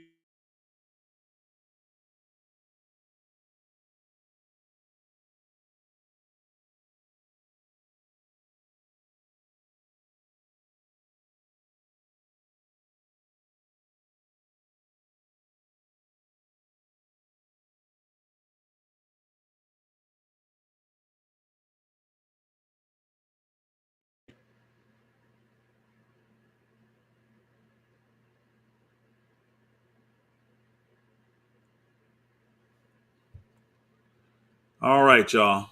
I'm sorry we had a little issue there. Let me know when we're back. Let me know when we're back, y'all. Let me know when we're back. Let me know when we're back. Let me get ones in here when we're back. Sorry about the internet connection. It's just rough in the country sometimes, y'all. All right. Now, I was about to say something real important, and I knew that's why the devil was going to do that right there. I don't know what 2 means, Elder Brent. Everybody put 1 if the sound is good. You put 2. That means the sound is bad. Oh, you got 1 now. Okay, you hit the wrong button. All right. Vincent just got done saying that Dowell is approachable. And Y'all need to ask the people that's at the feast right now, because I got multiple reports about how every pastor has two armed security guards with them every single place they go, and nobody is allowed to approach them. The security will debrief you first, and then if they think it's worthy for you to get to either of the pastors, it's not just Pastor Dow, this Pastor Dow, this Pastor Cord, this Pastor Mir. No matter where they at, they got two security guards with each pastor. Now you're at the feast of the Most High Yah. These are Yah's people. Are you worried about one of them doing something to you? What's all the security for? What's all the security for? He ain't approachable now. Now, in a setting like that, of course he's going to be approachable because he's trying to influence your mind to think a certain way. Now, somebody asked me, was this man with me in Georgia? He was. Now, Vincent, I'm going to tell the story real quick on Vincent. Vincent came from Texas. Vincent, I'm going to keep this real short. Vincent came from Texas. He called me up one day, said he felt led to come to Georgia. I said, brother, you're free to move anywhere you want. You can move anywhere around. We can help you find a place to stay, which we did, all that kind of stuff, but you're free to go where you want to go. I had a plethora of people from Texas, where he was at fellowshipping, and in Kentucky, where those people that was in Kentucky that used to be in Texas that had got a little bit of fellowship with Vince, I'm telling you, I'm not exaggerating, y'all. I had at least 6 or 7 people call me, right? Telling me, don't trust Brother Vincent. They all told me that. I'm talking people fellowship with him, people that are very close to him, literally told me, don't trust Brother Vincent. His wife is cool. Don't trust that brother as far as you can throw him, Elder Rufus. And I said, at the end of the day, I can't judge a man off of what he's done with y'all and y'all relationships. I can't. He's going to have to come here and do that. And guess what? He did. He did exactly what all of those people. I had leaders that was under him telling me, multiple leaders, y'all. I'll just keep it above. I had Elder Mitchell and Elder Teacher Greg tell me, you can't trust this dude. You can't trust this dude. I had all them brethren there that actually was in fellowship with him, had put this brother up, these ain't people that just seeing him on Shabbat, y'all. These are people that is with this brother. They all called me and said, don't trust Brother Vincent. And as soon as Dow gave this man a little bit of attention, this brother started lying and singing just ridiculously, y'all. And the number one lie this man tells, because Dow is lying. Dow is the one lying. Is that Dow told me to add Vincent to the community. Vincent still didn't believe me and called Elder Becker that night to verify. And Elder Becker verified, yes, Dow said you should join the community in Straitway, Georgia. Then this blew up not far after that, y'all, like a month or whatever later. Then Dow said, this is what he tells Vince. Well, if you didn't hear it directly from me, you can't believe it. So he literally threw me and Elder Becker under the bus. Then when you cornered Dow, now let me tell you when that happened. When the elders cornered Dow about this, because all of them knew he said it. When we cornered Dow about this, we said, why did you do this with the Vincent situation? We all know you told Pastor Rufus to add Vincent to the community. I don't recall. This is what we're up against, y'all. This is what you're up against. I don't feel like I have to prove them all wrong, Kendra.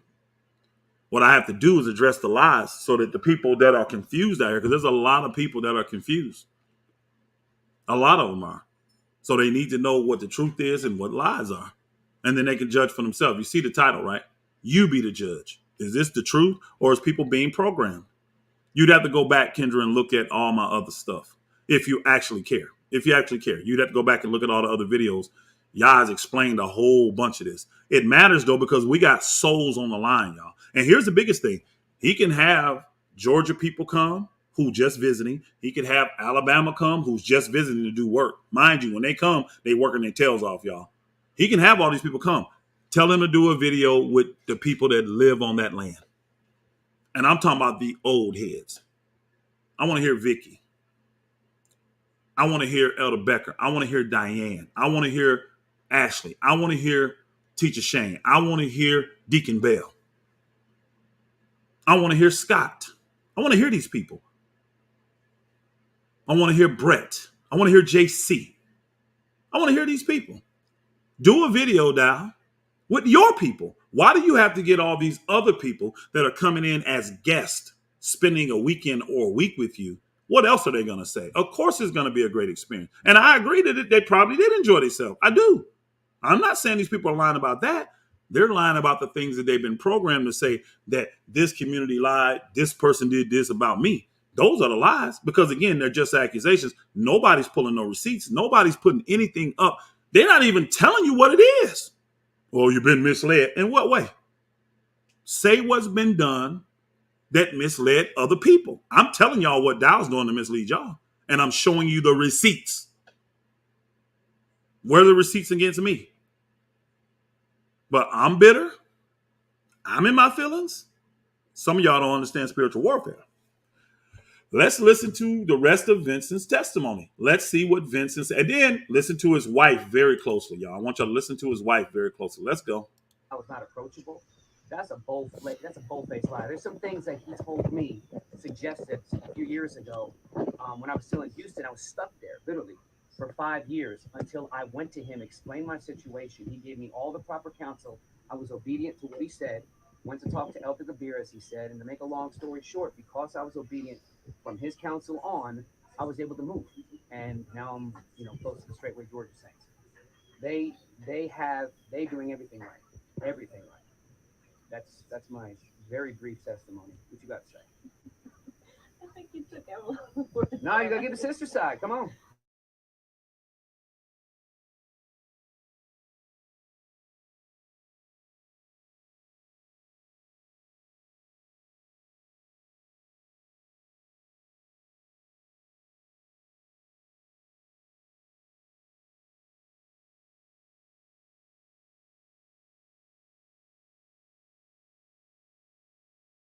Man. Thank you. We're almost done.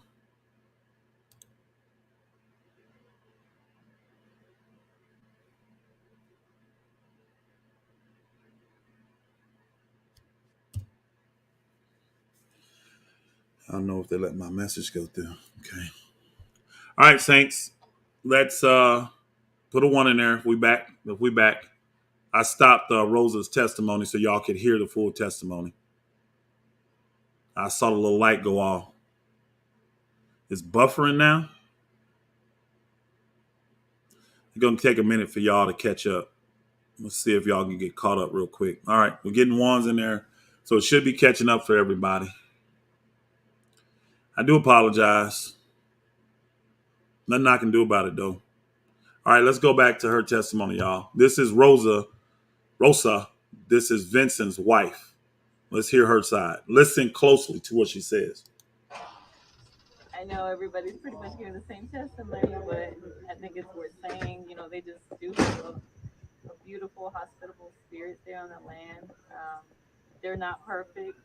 It's clear, you see the human nature, but it's true. Beautiful to see that even at that, because it gives hope that, us, surrounding saints, can strive for, and that we're all have our areas that we're perfecting. So the hub is definitely the blueprint. They're in one mind, one unity, and truly perform and treat one another as family. That was one thing that definitely sticks out to me, on top of the peace that you get while you're on the land. Everybody's very approachable. Very you can true. go to anyone. And then they, like, going back to the family, they eat together even as family. Mm-hmm. Pastor himself and his family will eat breakfast and dinner throughout the week, for most of the week. And that is beautiful to me, because in Christianity or in any other religion, you don't get to have that personal, intimacy. Notice how she went to Christianity, y'all. She didn't say, well, like here, we didn't have that. Y'all notice how she did that? She didn't say, well, here at Straitway, Georgia, we didn't. Watch her lying husband, though. She went, well, in Christianity, you don't have that closeness. Watch what her husband say, y'all. Let's go. See, with the leader and his family, like you don't really get to know them, but that's not the case here at the hub with Straitway. Interject a little bit. When the Rubens regime was here, they never had that. He was never in that multi-purpose with us. He was always, well, he just wasn't there. We never saw him. Even on Shabbats, he wasn't there. Pastor, sometimes when I get Y'all hear this man's testimony? He said, I didn't even show up for Shabbat, y'all. He said, I didn't even show up for Shabbat. Are y'all listening to this?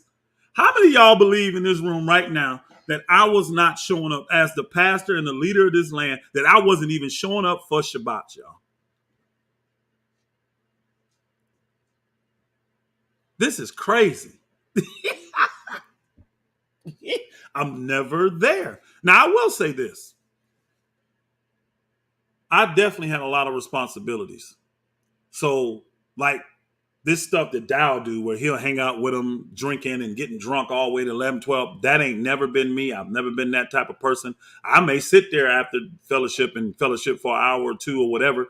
But at that time, y'all, there was a lot of people in need. There was a lot of people in need. Stuff was going on. So I would spend a lot of my time in council after we got done eating and things like that. But Vince is so sad because we were preparing to do songs for Passover, correct? So we were in training, singing. We had wrote our own songs. Myself, Vernon, Tim, all the boys, Vincent, brother Adam that moved to not Emiliano's brother, the other Adam that went to Memphis, went to Indiana. So every 6 day, y'all, every Friday before Blog Talk, we would practice for a few hours. But I'm never with the Saints, Vincent. I would always be there for Blog Talk every Friday night. Y'all already know I never missed a darn Sabbath. There was never one Sabbath I missed, y'all. Unless I was out of town with the ministry. It is sad. This man literally get up here and expect y'all people to believe that I was never there. Now, who else got that testimony? What about Herb and Vernon? What their testimony about this? This is some new thing. I'm never there, not even on Sabbath. Let's go. This is absolutely, again, just like the title say, is it truth to programming, y'all? Is it truth to programming? Let's go. up there playing music with the brothers, sometimes Pastor closes it down with us. He'll be there 11, 12 o'clock on a typical Shabbat. Sometimes he leaves at 8 for obvious reasons. He's preaching, he's tired, he's doing so much. But Pastor is there with us all the time. He's never not there except he has to run off and do something. If Pastor's there with you all the time, you talked about working. Emiliano talked about working. Herb talked about working. How come none of y'all said that Pastor was there working with y'all? Did anybody in this room hear any of these brothers testify about Pastor Dow being on the land working with them? Did anybody hear that testimony from Herbert, that testimony from Emiliano, or that testimony from Vince? Because they were all there working, y'all. Believe me, Dow brought them in and worked their butts. They hung that drywall, and Bama came and built a building for him for the heating system that he's going to have in his floor. This elaborate heating system, y'all. He had to build him a building. Alabama did. Where are their testimonies about Dow being there with them? Y'all got to listen with real close ears. I kept telling everybody, Dow ain't doing that day-to-day that everybody think he's doing. And again, I don't have a problem with that because when you got plenty of brothers, why should the head be there doing the day-to-day? He got much other important things to be doing. But don't present it to the people like you are. And yes, he's telling the truth about Dow. When it comes, you heard it, y'all, when it comes to fellowship. Oh, Dow will sit in there all night and get drunk with you and play music and guitars and drums and all. Oh, he definitely will. No doubt. I will agree with that. Dow will do that. At the feast, I do it with the saints. But normally, I ain't no drunk. I ain't never partied a day in my life, y'all. I can count on 2 fingers how many times I went to the club in my whole entire life. I ain't never even been to a booby bar, and I'm a man. I'm trying to get y'all an understanding who y'all dealing with. No, I love my family. I'm here with my family. I'm spending time with them. So no, I was not staying in the multi-purpose building until 11, 12 o'clock with the brothers. No, I wasn't. But I did stay. I would stay till 7, 8, 9 o'clock. But if I had other responsibilities, I would leave. But what was I doing the day before? I was practicing with you. I was in Blog Talk with you. Anytime you ever needed me, I guess you should ask Vince that. If there's ever a time you needed Pastor Rufus, was he ever there or did he ever tell you no and never got back with you? Dow do that to everybody. Hey, I'll get back with you. Ask the elders, y'all. Ask the elders. Ask the leaders how often they can get to Dow. This dude is just a flat out bona fide liar.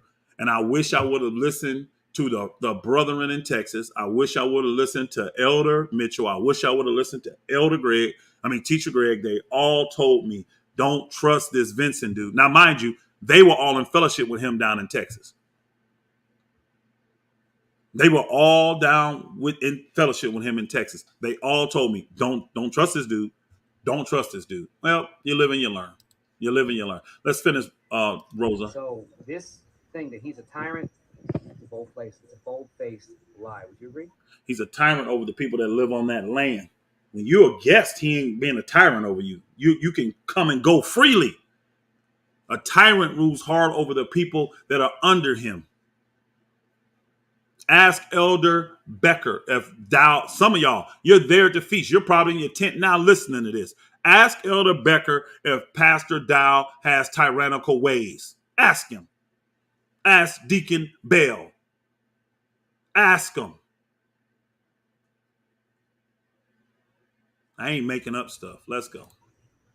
That man loves us more than, as he says, we hate ourselves. He truly loves us to salvation. You a fool, Vince. Hallelujah.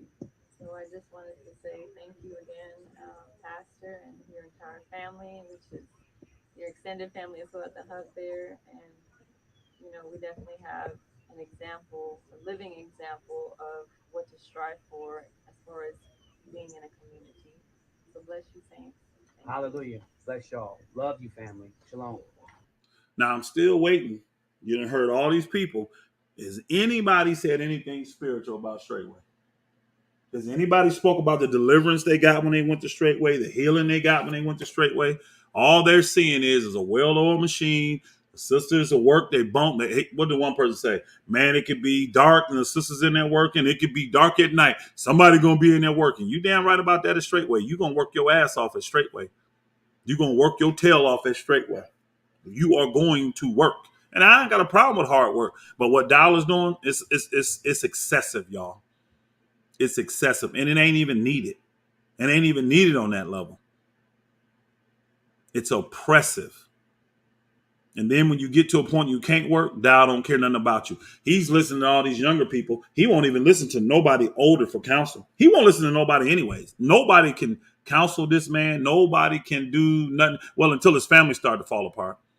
When his wife started to act a damn plum fool, then he can get counsel. He'll come to me for counsel then. He'll come to me for counsel then. Let's go. Bless you, saints. I just want to give honor and praise to the Most High Yah.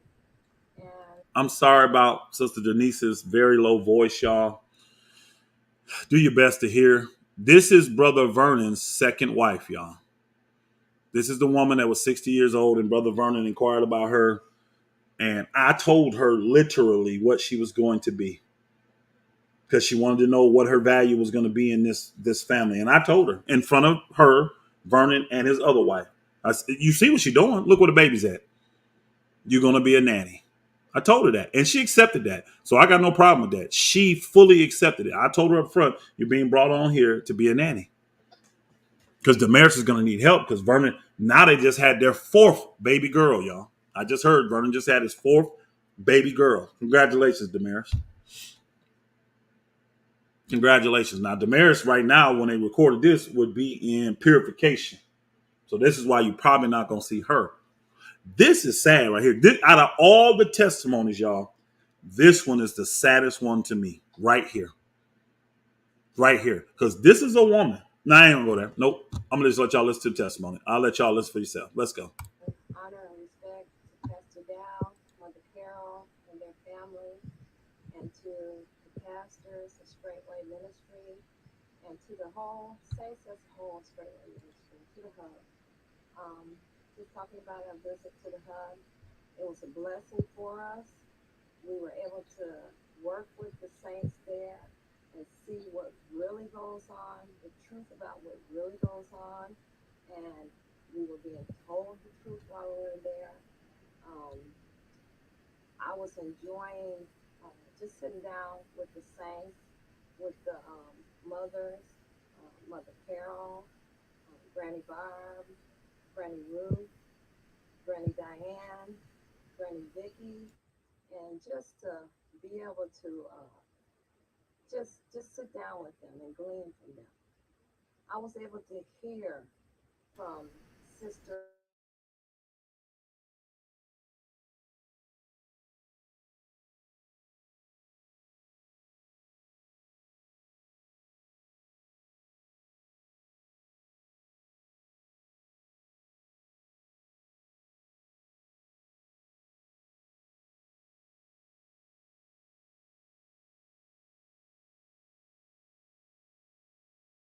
because it's like when you start searching, that's when stuff happened.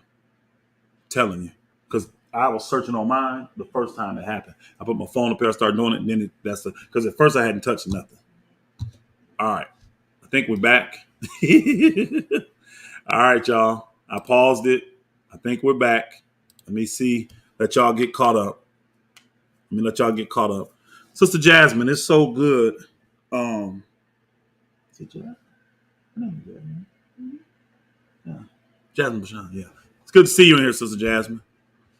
Good to see you in here. Praise Yah. Appreciate your honest testimony. That's another person that was there that can speak to these lies of these people that are trying to get on the good side of dial. Now, of course, you know, y'all saw the lies that Vernon put out there. So you can imagine what he done put in his wife's head. But I'm going to let y'all hear it for yourself. I'm going to let you hear it for yourself. I'm going to let y'all hear it for yourself. One's okay. I'm going to go back and let the thing play. going over things that are righteous and that are true. I thank the Most High Yah for that. I thank the Most High Yah for Straitway for being there as an example to us. I wish that I was able to go more in the past to visit Straitway to see what Straitway did at the hub and how everything was being done. So when we were not told the truth about how things should be, that was a difficult thing for us. That was a difficult thing for me to go through. This woman said when we were told that we weren't being told the truth. Can somebody please tell me out of all of this we've seen so far, and this thing almost over, we got like 3 minutes left to go. And I think most of it was her testimony, and then these two little children are going to testify, which we're not going to listen to them. But did you hear anybody in here say what was told to them differently living or being a part of Straitway, Georgia, than what they saying in Straitway? Hold on a second. I'm sorry, y'all. I got to do it. I got to do it. I got to do it. Because I need to, we got other folk coming in. I need them to hear it. I need them to hear it. I need them to hear it. I sure do. What I got here? Did I share it properly? All right. So y'all are seeing that. They saying they were told lies about the truth of how community is supposed to be. That's what she just testified, right? That's what this woman, she on both screens, y'all. Yeah, she was here. And y'all don't see that, but she's here. Let's see if this testimony is true. Matter of fact, where am I at here? Oh, I gotta go here. Yeah, let's see. All right. I just want to say that we have been so blessed by the community of Straitway, Georgia. Blessed by Straitway, Georgia. They have placed themselves in a position to be just like Straitway, Tennessee. They have followed every pattern. I thought they were lied to. Ain't that what Denise just said? Denise just said when she found out that she was lied to about how community is supposed to be. Did somebody lie to Mother Carol? Because Mother Carol's up here testifying that we have placed ourselves in a position to do everything exactly like Straitway was doing it. Somebody lying. Is Denise repeating lies or is Mother Carol lying? Somebody lying. And Elder Rufus, I cannot thank him enough for his leading, guiding, and direction, and just for being a true friend to my husband. He is always there for Pastor, and it does not go unnoticed. His whole family, that whole community, are so blessed that when I go to Georgia, I feel like I am truly at home. When I go to Georgia, I feel like I am truly at home. How can she gonna feel like that coming from Straitway? This is Dow's wife. Put her up here, Dow, and test, since you got all the Georgia women, right? And you got all these women from Alabama. Put Mother Carol up here to testify about Straitway, Georgia. I bet you won't do that, you lying dog. Elder Rufus, you've been a great friend to my husband and a true leader. You know, I come to you almost for anything that goes on during the feast. And I just want you all to know how much we love you and how much we appreciate you and just appreciate your witness. There's so much love there on that community. And you can see the growth by your leadership, Elder. And I just want you to know how much we love you all so much and appreciate you. Where's that love now? Now, I believe Mother Carol still loves us. I do. True leader. She said what we were doing was a witness to the people. Did y'all hear that part? Did everybody hear that? She said that what we were doing at Straitway, Georgia, was a true witness to the people. Now, do y'all believe Mother Carol or do you believe Vernon's wife? I just got to know.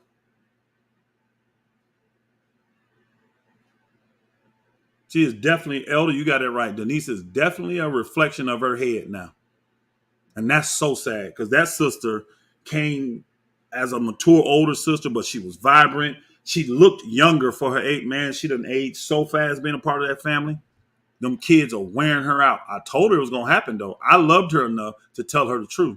And guess what? I believe what probably happened in their head, y'all, is you know how people, when you got your mind set on doing something, when I told Damaris what was going to happen, I mean, what was going on, when I told Vernon and when I told Denise, I think they all made up in their mind, let's prove them wrong. I think that's what they did. I really do. Well, y'all can look at Sister Denise. She definitely looks her age and older now. She is very sad because she's been lied to, Mother Clay. She's been lied to. Her husband is a liar and a deceiver. Now, what I'm going to do tomorrow is I'm going to probably put together these videos and show y'all what Straitway, Georgia was all about. I'll do a combination of videos. Just show. Actually, I don't even need to do that. I don't need to do that. Y'all already know. Anybody that want to know, go to my channel and you can just click on almost any video where you see Saints at. We could be butchering chickens. We could be working. It doesn't matter what we're doing, y'all. Just click on any of them videos and you will see a real true testimony. Because see, the majority of my videos, it wasn't during feast times and stuff like that, y'all.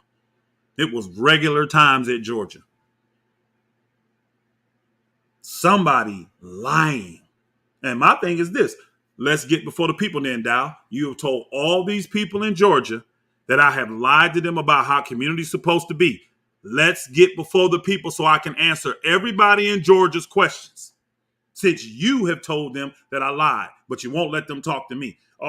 Delete his videos. Unsubscribe from his channel. Don't talk to him. Don't call him. Don't listen. But that's not oppression, y'all. How the hell a man gonna tell another man you can't talk to somebody, you can't watch their videos? But guess why Dow can get away with that, y'all? Because he runs Straitway, Georgia now. He's in control of that community, that acre and a half that all of them living on. He owns that. So they looking at it and saying, okay, he's telling us this dude lie. He's trying to get us back on track, blah, blah, blah, blah, blah. But what happened if I disagree with him? Where I'm going to be? Look what he did to a man that built all of this. Look what he did. What would he do to me if I question anything that he got going on? If I believe anything that Pastor Rufus is saying or just didn't believe anything he said, what's he going to do to me?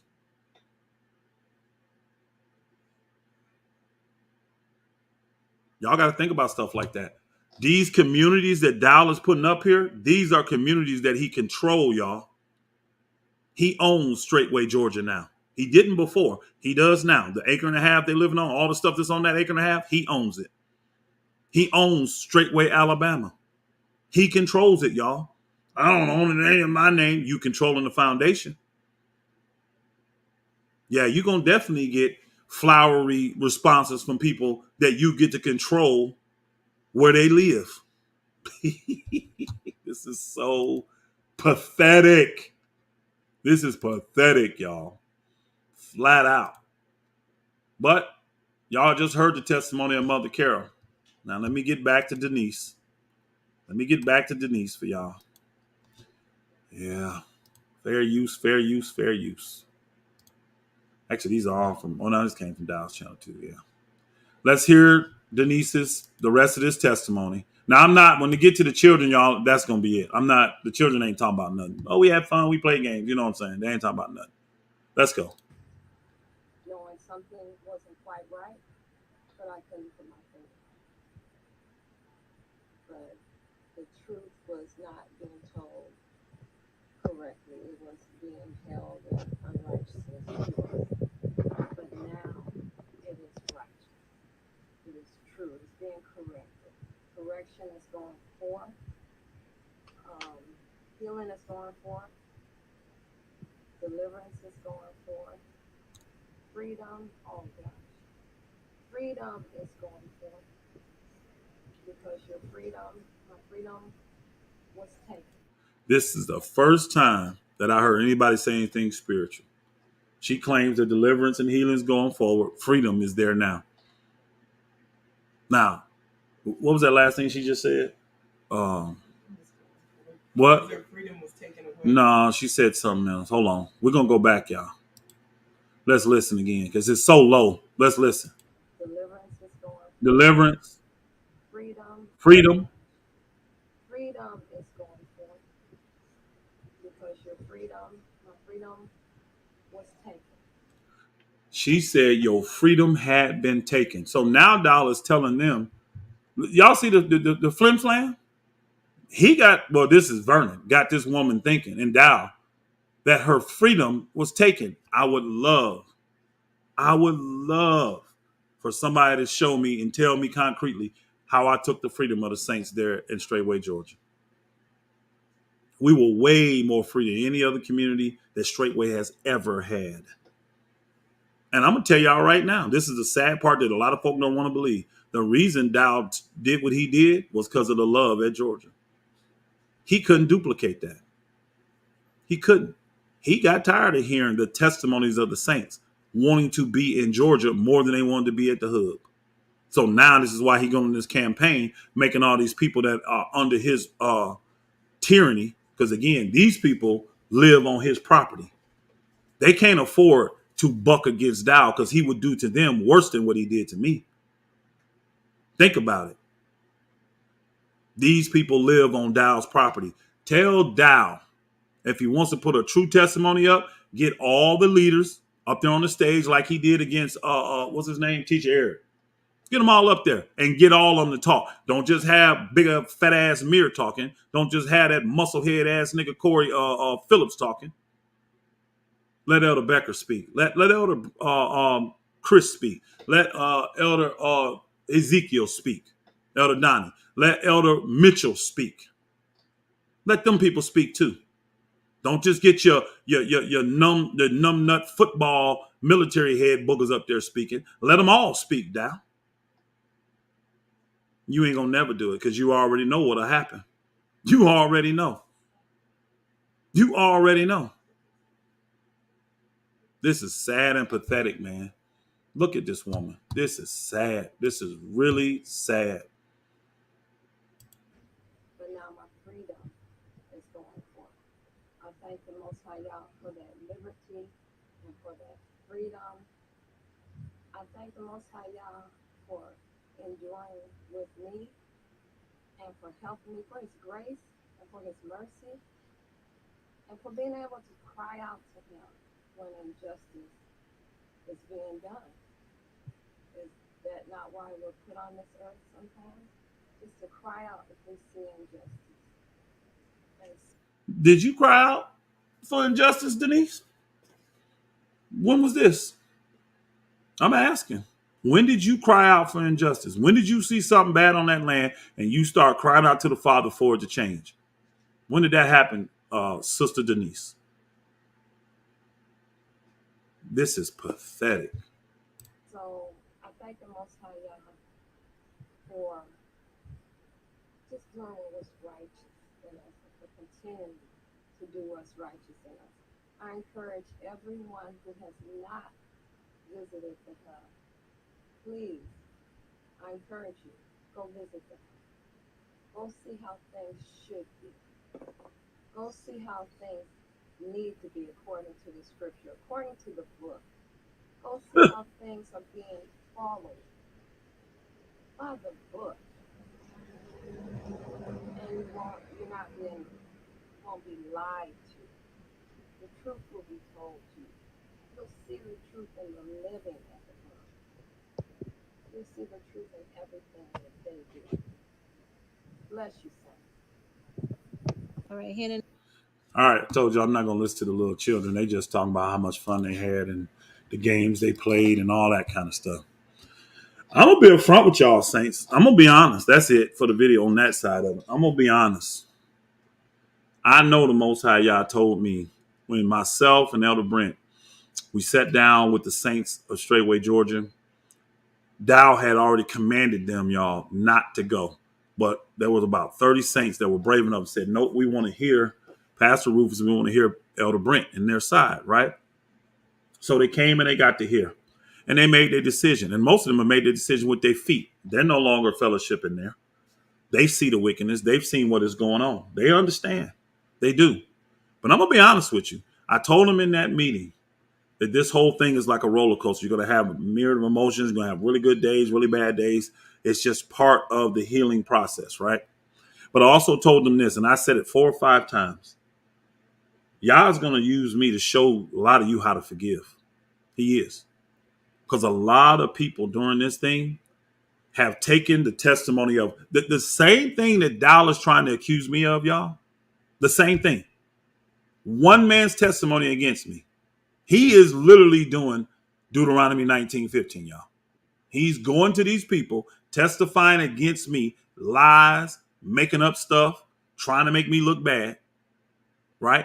And then bewitch these people and use the authority that he don't have in Yah, but you got these weak leaders that won't say, look, bro, you out of pocket. You are way honest. You ain't even trying to keep the scriptures. You just exercise an authority you really don't have.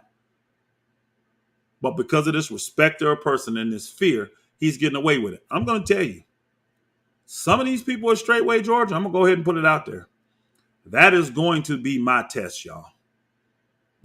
Y'all will be amazed at how many have already came to me that were in the communities there and around the communities and around the other communities that have already come and said, Pastor Rufus, I said, brother, bless you. Sister, don't worry about it. Don't worry about it. I'm actually letting folk know certain folk gonna come and repent. I'm telling, and guess what? Every single person I've said so far, they coming. They either coming or they already came.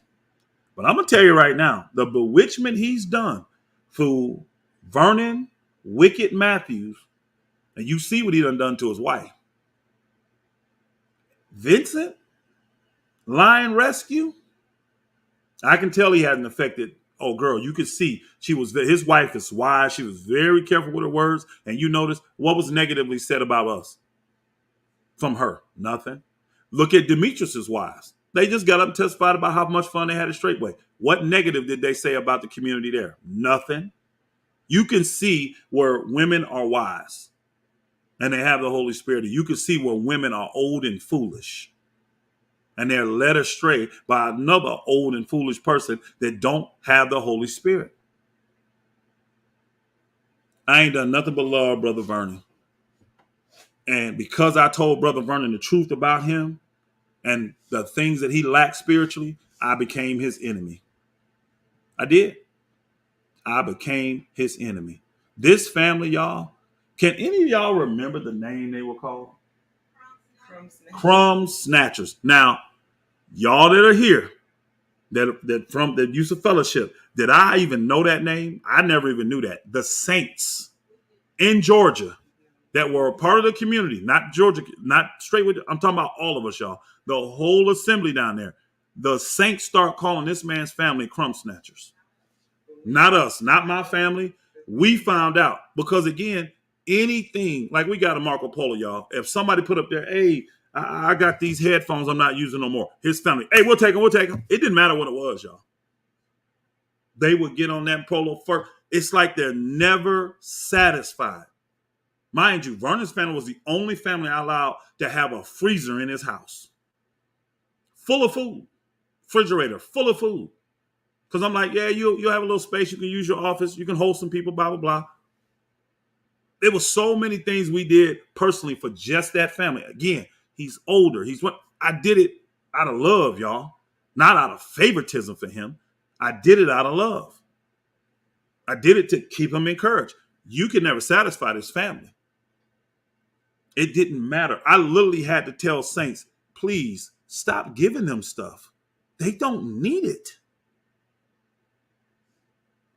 They like begging Christians. You know how the Christians go around begging for stuff. It was like everything. Y'all still got those totes? Oh, you still got those glasses? You still got that? We'll take them. We'll take them. We'll take them. We'll take them. We'll take them. I'm like, man, can the other saints get something? And the saints themselves, seeing it, said, man, this book of family is crumb snatchers. They start calling them crumb. Now, they kept that from us for a while. I didn't find it out almost until they were until this was always going down. I really did. But that's what they called this man's family. And that's a reflection of him. That's a reflection of him. Saints, I'm going to be tested for this. I'm going to tell y'all right now. This is going to be a test. Emiliano won't be hard just because I know where his pain is coming from. I know where it's coming from. And if he ever was to man up and actually like call me, do what the Bible say, you got to ought against your brother, go to him and him alone. If he was ever to do that, he would be fine. I don't think this whole experience has been good for them though. Because think about it. Them boogers out of almost $800,000 and they got nothing. They have nothing in their name. Adam, Miliano, they got nothing. And Emiliano got a son. And he working his tail off. This ain't been a good deal for Emiliano. So I understand his pain. I do. It ain't gonna be hard to forget. But Vincent, whoo, Vernon, whoo, and them families, Herbert, man.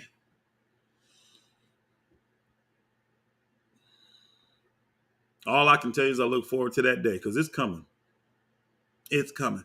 Now, what I'm gonna do, we about 2 hours, 15 minutes. I'm gonna give about 15 minutes if y'all want it, because y'all just got to see all that. If you have questions, put them in the chat. And then do me a favor, start your chat off by saying question, then put it so I know you're actually asking a question instead of just making a comment. But again, I done told you from the whole time, I don't duck no smoke. I've been transparent 100% through this whole entire process. I know you can't say that about Dow. I would love somebody to come over here and tell me Pastor Dow has been 100 transparent through this whole process. Any question that you have ever had, you could ask him and he would answer. Man, stop. But I'm here. Now, I ain't gonna lie. I was not even going to look at this video, y'all. I wasn't. I saw it on Jasmine's channel, but I wasn't even gonna look because I'm like, man, I already know what Dow doing with these people.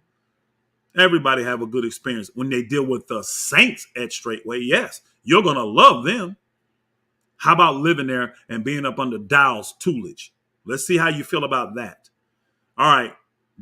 Joya C says, question, is that how community is supposed to work? Giving all your money? That's a lot. 800K. That's a trick that these cult leaders do to fool the people. He learned that from R.G. Stair. The way we do community is everybody puts into the pot. But you are supposed to give everything that you have. But that money is supposed to be used for that community. Dow ain't spent no more than $250,000, $300,000 on that community. I know because the money had to come through me because the community, the Alabama community, didn't have a foundation. And Dow was only going to give money through the foundation, so he had to give it to my foundation and have me give it to Brother Jonathan. He ain't spent no more than $300,000 on that community, y'all. Now, if he was righteous, he'd take that money and turn it over to Brother Jonathan because he's the one running that community. But this is how he's been able to buy all this stuff you see him buying lately, plus all the other money he's taking from other people. But no, it ain't supposed to be like that. The Bible don't require that at all. When those people gave all, they didn't give the houses they lived in, y'all. They go back and look at it. It's plural. It says houses with an S and lands with an S. So, like, I'll give you an example. Say I got 10 acres here. I'm only using 5. I got 5 acres over here that I don't do nothing with. And it's worth $50,000. I sell the 5 acres that I'm not using. I give it to the man of Yah, and then he dispense it to the saints that don't have anything, that don't have land, and go get it for them with no obligation. That's what they did in Acts, y'all. It wasn't a continual thing where you brought your money to one man all the time. It wasn't. And we just all been bamboozled in that. You live and you learn. You got to move forward. Next question. Daniel. Man, I'm sorry. My Camargo. Sorry. Why was Pastor Dow acting surprised about the allowance process of Georgia? Didn't he do the same thing? He was acting surprised because what happened in that video, brother, they got exposed. They found out that no community was giving more to the saints than Georgia. They found out after that video that nobody was giving more money out than Georgia. Y'all start hearing a testimony about Kabir giving them $50 a month. We thought this was this. He used Brother Victor and he used Brother Ray, right? To try to use them to testify, this is what we do, this is what we do. I get to keep this much of my check. I get to do this, I get to do that. That was very recent that Dow had started that, y'all. But if you notice, he didn't even know Brother Victor got paid every week. He thought he got paid every 2 weeks because that's when he received money from him. It all backfired on Dow. Most people that had the Holy Spirit, they saw right through that. A lot of people called me and said, this is BS he doing right here. And then they all end up finding out, man, Georgia people had it better than all the other communities. It's really, really sad. So guess what? That guy that got him to testify, was supposed to be testifying for pastor. Guess what? He got up and left with his family. Brother Victor did. Took his wife Jordan and the children and bounced. Brother Ray, who the other guy he got, the foreign brother, took his wife and children and bounced. I gave it to Mir, y'all. The Sunday we were leaving, coming back from the leadership meeting, I told him, I know for a fact that 4 families is not happy at Straitway. And I told him the names. I know he told Dow. Guess what? 2 of them already gone. 2 of them already gone. The other 2 will leave eventually. Unless the father just deals with Dow and get rid of him. And then they can actually enjoy their land because it's their land, not Dow's. Not Dow's. It ain't a corporation. See, Straitway has turned into a business, y'all. Listen to what these saints said. We had to get all the way to the end before anybody said anything spiritual. Denise was the only person that said something about we need to heal, we need to get delivered. She's the only one. Nobody else said a word about spiritual. Everybody complimented Dow on running a well-oiled military machine there at Straitway. And I would have to agree. It is meticulously taken care of. But just because you know how to cut grass good and lay blocks and build don't mean you good spiritually. And that's where the bewitchment comes in at. That's where it comes in. Y'all will see, though. Y'all will see. Any more questions? I told y'all we'll be in here for another 10, 15 minutes. We can take questions if y'all got questions. Appreciate the ones that have already asked questions. Oh, there it is, Lala. Lala got a question. She said, what was the size difference in the Georgia community versus Tennessee? Oh, way bigger. Tennessee is 110 acres. Georgia was 7. And Tennessee was, just all one land. You had to go up the hill, stuff like that. Georgia was different plots. Georgia had 1.5 acres here. Georgia had 1 acre over here. It had 2 acres here. It had half an acre here. It had 1/3 of an acre here. It had another half around the corner. You see what I'm saying? Ours was broken down into plots. And that's another thing that pissed Dow off, y'all. I'm telling you, if you go back and look, he started using this speech and he started saying this. He said people out here doing their own thing. He was accusing me. Because what Dow found out was I found out a way through the foundations to make the brothers, the executives. If I was to, I'll tell you how to do it. If I was to quick claim deed a piece of land in my name, it was 1 acre in my name, right?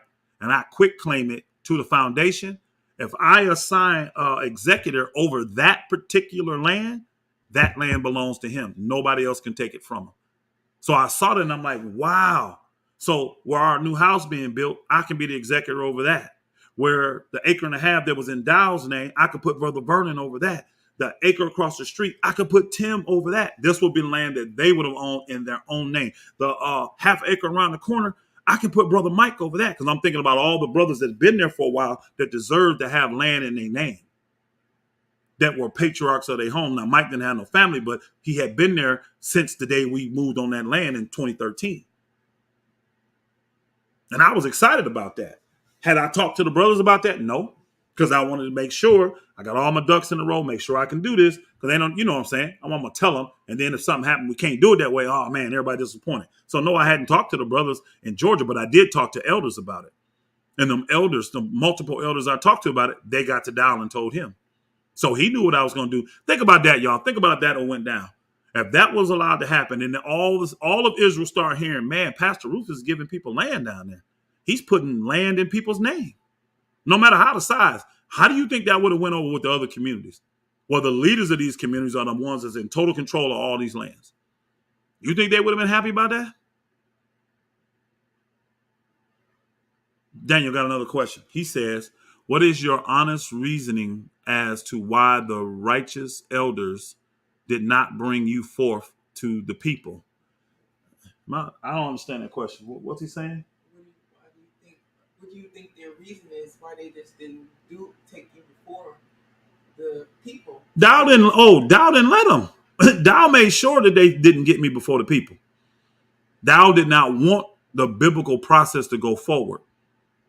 What he did was he pressured Elder Mitchell. He ostracized Elder Becker. You saw Elder Brent. Elder Brent's in here. I don't know if he's still in here now, but he could testify to you and tell you. He was part of that whole process, y'all. He said, I saw the wickedness of this. He said, Dow never wanted restitution. He never wanted resolution to this. All he wanted was me punished and away from him. That's it. There was never, let's try to work it out. None of that. Never.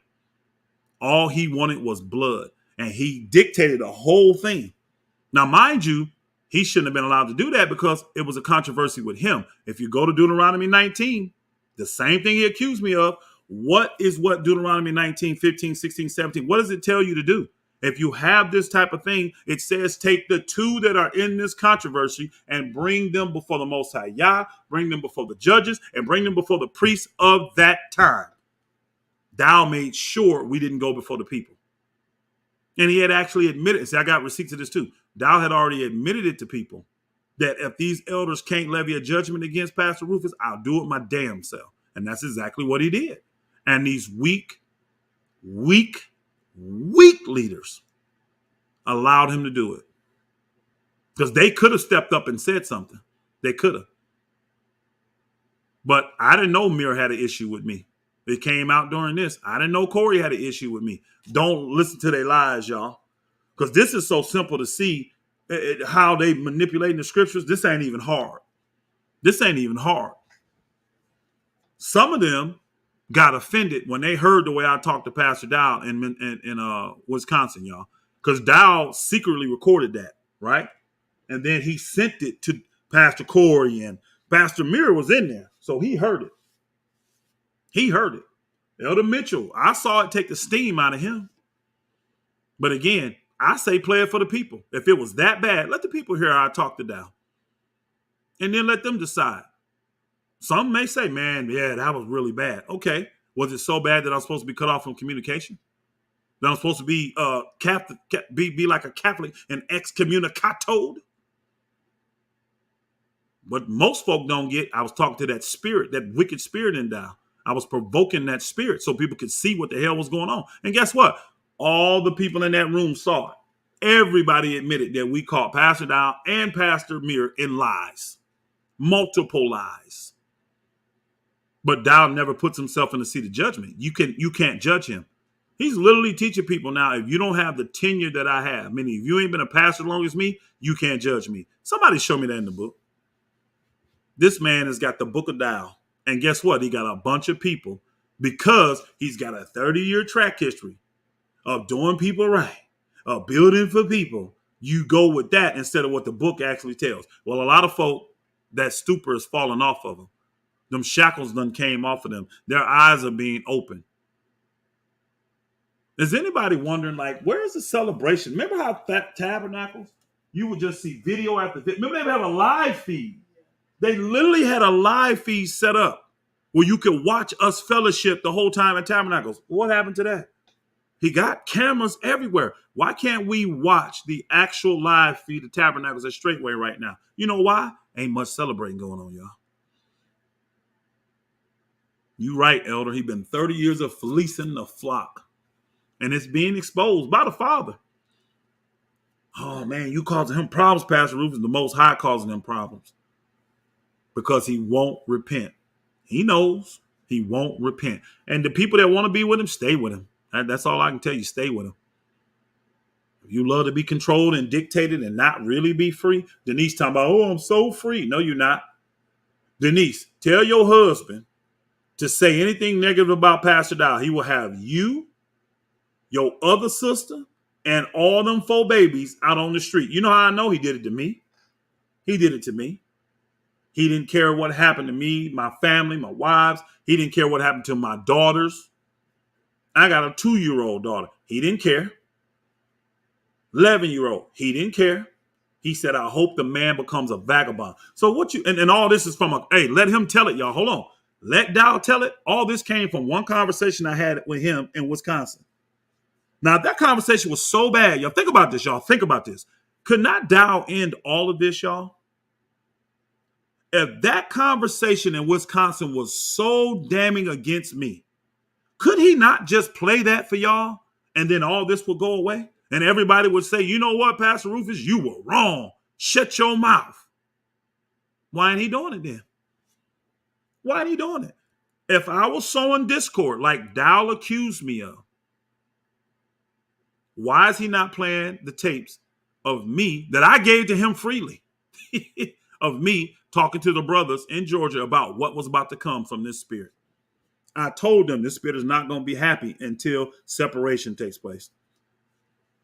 I would love for Wisconsin to be played because you know one thing y'all will hear? Y'all will hear Pastor Mir going ballistic, saying ain't no way, because I told him in that meeting, this spirit and Dow ain't going to be happy till separation comes.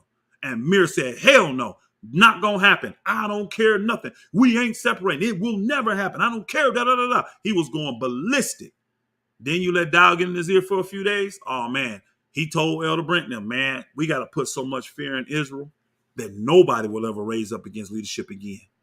How do we go from no, we're not separating to, hey, yeah, let's separate and let's make sure we do this thing so great that all of Israel's going to fear? When did the Bible tell the man to put fear on the people? I thought that was Yah's job. He ain't going to never release the tapes, Mama Clay, because he know they incriminate him even more. People will hear me talking to these men saying, dang, when was this tape? Oh, this was February? Wow, we are out here now in September and all this stuff done took place. Pastor Rufus called this months ago. That's what you're going to be saying when you hear it. You ain't going to hear no discord. You're going to hear a man that loved those brothers enough to tell them the truth and try to get them prepared to lead their families. Not be up under tyranny. Not be up under some tyrannical rule by a man that all he wants to do is control you. And if he can't control you, he don't give 2 shits about you. You're going to be weak. You're going to add nothing to the community. Anybody that leave. But we got folk, hey, there's folk that's leaving soon. Watch, y'all. Let's see what he say about them. Them folk, he going to be trying to be like, he ain't going to want to put that out there publicly. He ain't going to want to bash them people publicly. Watch. It's coming. I told this booker, man, I've been trying to help him the whole time. I've been warning him. I've been doing for him what Moses did for Pharaoh. I really have. And I ain't Moses. I'm not Moses. I'm not comparing myself to Moses, so don't say it. I'm following the example. I'm following Moses as he follows Christ. Okay? Moses kept going to Pharaoh, telling him the plagues, telling him what was going to happen, and Pharaoh kept hardening his heart. That's what Dow is doing.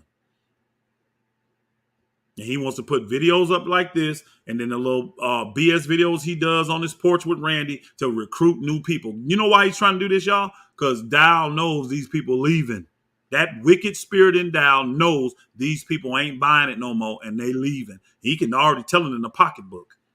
That's the first thing he gets hit with because people quit giving to his butt when they realize he's wicked and he's doing it for himself. He gonna tell all the people that because we got a bunch of bad loans. Who's these people with these bad loans? Tell us who they are. And who loaned the money? Was it you, Dow, or was it Kabir loaning the money? But because there's a couple bad loans out here, now the church, now Straitway can't loan nobody no money. So people come in, want to get money, want to borrow this and that. Nope, nope, nope. Then he goes out and spends $30,000 on a UTV, y'all. So his family can get up and down the hill from that big old house. See, you can't have just no regular that kind of house, a mansion. You can't put no $7, $8, $9, $10,000 UTV in front of that house. That thing got to be top of the line. I don't even have a car worth $30,000. Matter of fact, they probably would have. I'm saying I got 3 vehicles, and I'm telling you, if I put all of them together, they may not add up to value of $30,000. This man got that in a UTV. He deserves that. He got 30 years. He deserves it. Yeah, you a fool. You a fool, and you still walking the hill. You still got to walk up and down the hill. Wow. Question: what was Pastor Dow talking about when he said the tithe? Since when do Straitway teach tithing? You got it right there, brother. What Dow is trying to do, that was actually a mockery video, y'all. Think about it. Him and Randy are bragging about how they live with animals and they got a homestead. You see what I'm saying? That they can actually do real tithes. But I'm going to ask somebody this. Where the priest at now?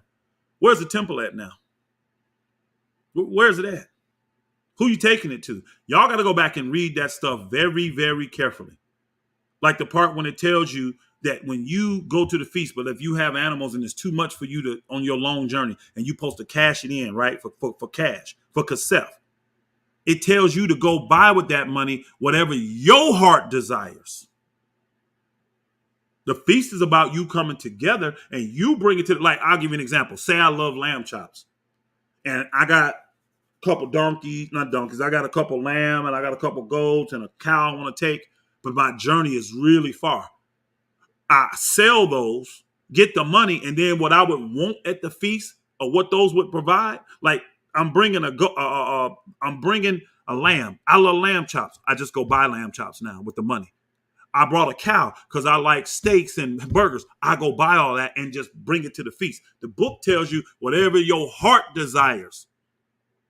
Doesn't tell you go take all your money and give it to this man so he can do a come up. And I watched it for years and I had to repent for that. Because they would spend $20,000, $30,000 to set up and do all this stuff for the feast. But guess what? He would take in $80,000. It's a money grab for him. I'm telling y'all. He gonna push it like, no, I just love the saints that are let the saints not give and come. Let them bring offerings. Like, let them not bring money and gold and silver, y'all, and let them just show up with the food. Like, say, you know what? Instead of bringing a cow, I just used that cow would cost me $1,000. I spent $1,000 on burgers and I brought them. I spent $1,000 on steaks and I brought it for all the saints. Let them start doing that. I guarantee you he won't want to keep having tabernacles at his place. Now again, y'all got to go back and look at my videos. I did that video showing y'all, reading those things to y'all what Dow taught in 2006. Supposed to be part of his deliverance thing, remember? He told you then, don't turn none of these places in the world into a Rome. Don't turn them into a Mecca. Don't turn them into a Jerusalem. What y'all done did with Straitway in Lafayette. You done did exactly that. You have done exactly that. Jesus told you wasn't going to be one stone left on this temple. So who are we taking it to? And where in this book do we see that at? Well, one man at the feast receives all this stuff and comes up off of it. Makes a profit off of it, y'all. Dow makes a profit off the feast, y'all. I know this to be fact. Let him stop making a profit. Let's see if he still do it. I want to see.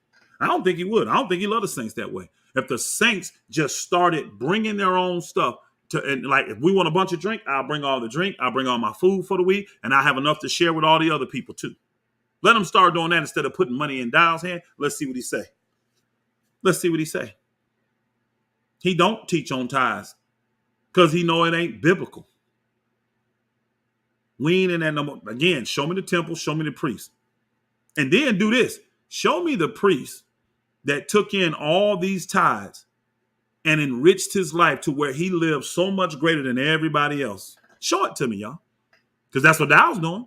He's just, I'll take his two lambs. You sure will, but I guarantee you this.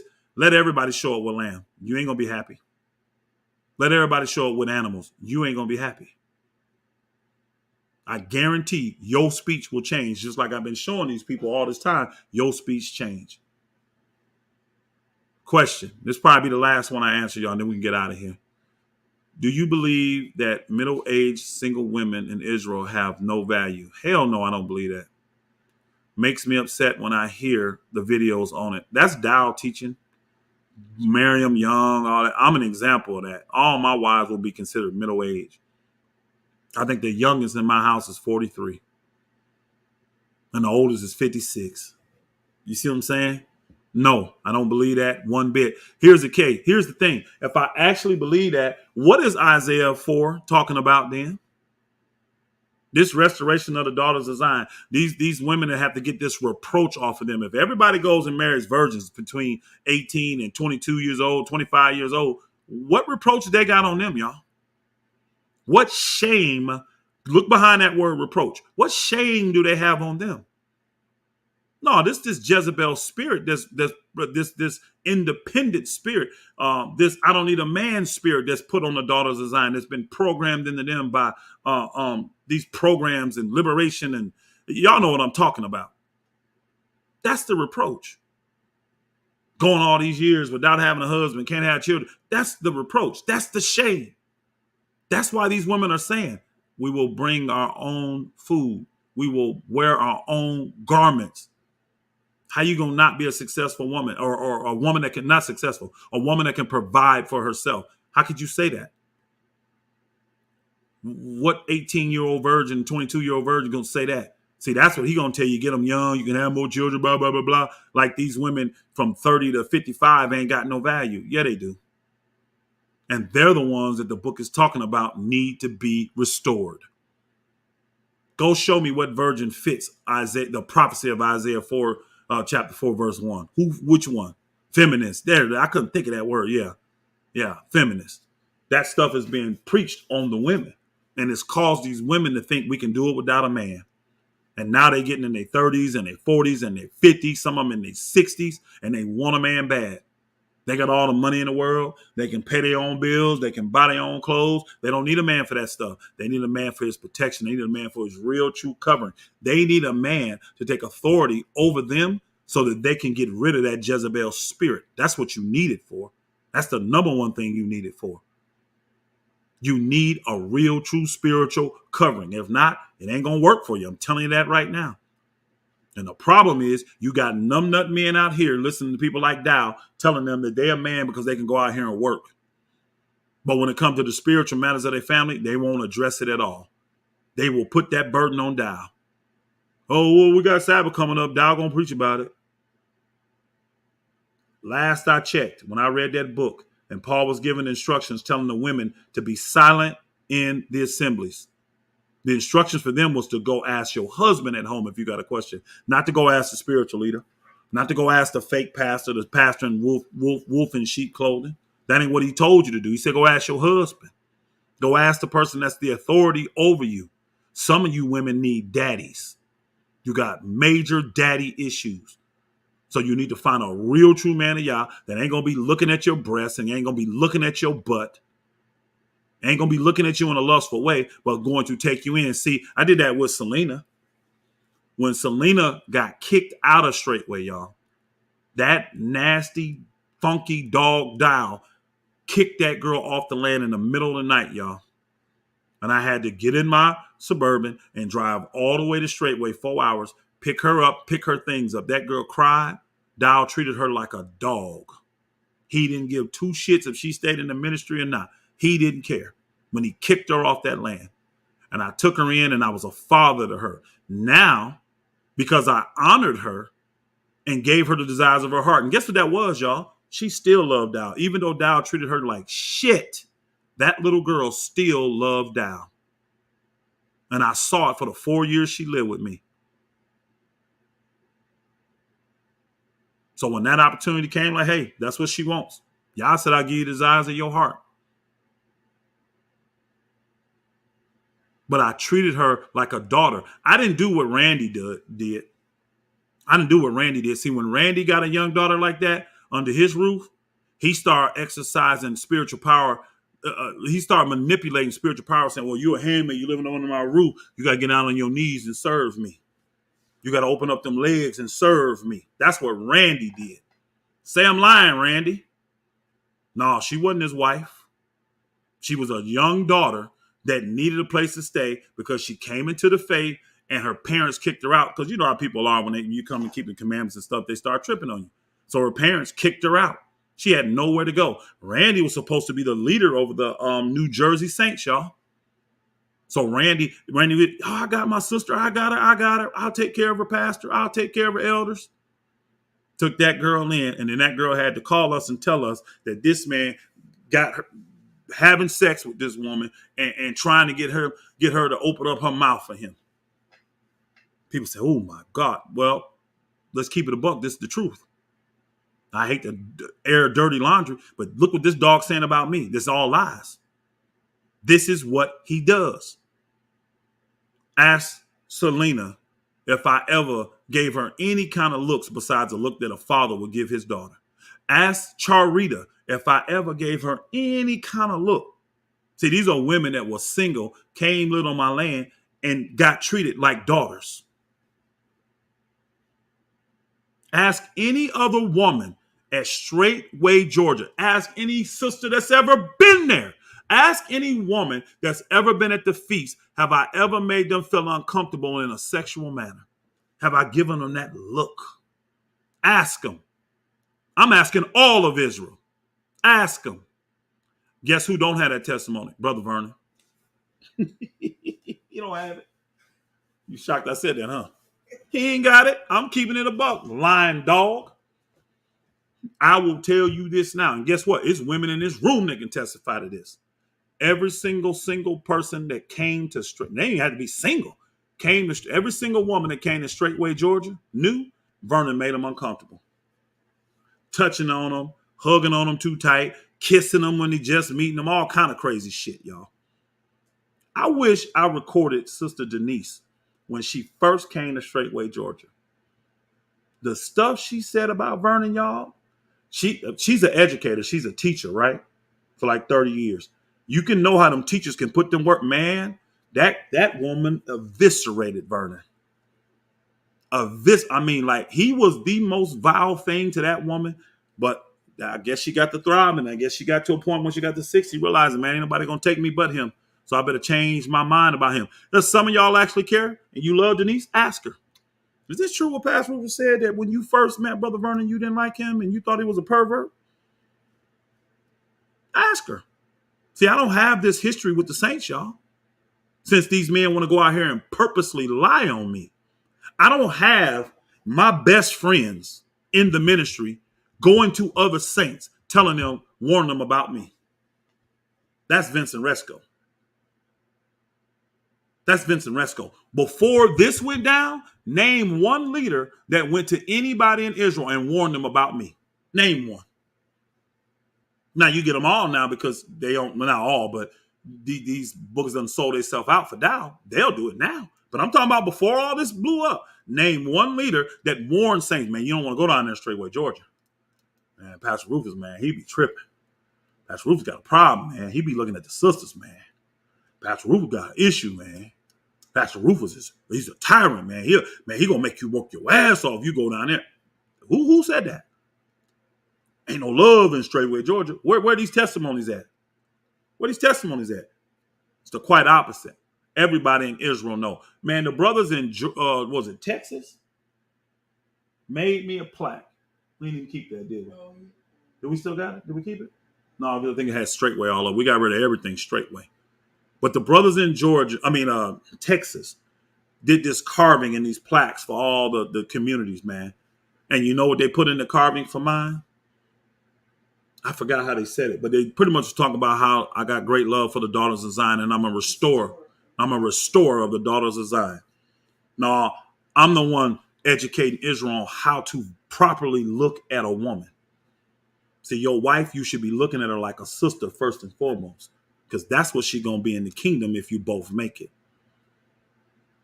You better invest in her as a sister. That wife thing is cool. That's a temporal state. Sister is forever. Dow didn't teach you that. Man, let's get it. Hey, I appreciate y'all. We're going on almost 3 hours on this video, y'all. I was not even going to do a reaction on this. I wasn't even going to watch this video until all you saints start sending it to me. But here it is. You have the truth. And again, I'm still saying, you be the judge. Were these truthful testimonies, or was this programming that we were watching? Y'all be the judge of it. I tell you this, I love you dearly, and I'm going to keep doing what the Most High Yah tells me to do when it comes to this. I'm not letting up. Now, if he do a video and you got Elder Becker and Diane and Lisa, and you got Sister Ashley and the Bells and JC and Brett and Scott and Mama Vicky, you got all them in a video and the rest of them there, and they all say Pastor Rufus is just wrong, man. We love it here. Straitway is the place. There ain't no tyranny going on here. Pastor Rufus, please stop what you're doing. This is not helping us. We love being here. Pastor Dollar's not what you saying he is. I shut the hell up. I will actually get on here and repent, and you'll never hear another word about Straitway from me again. Never. Y'all already know it ain't gonna happen. You already know. Dollar ain't taking the chance of putting them people up there. Put Mother Carol up there. Put Mother Carol up there. Ain't gonna happen. Saints, man, I love y'all. I appreciate y'all and everything that you do. We're gonna shut this stream down now. Shalom, shalom, shalom. Love you dearly. I don't know when the next one gonna be, but y'all know I'll give you as much warning as I can. This one I jumped right up and said, look, I'm gonna do it since they sending it. But I love you dearly. Bless y'all. Shalom, shalom.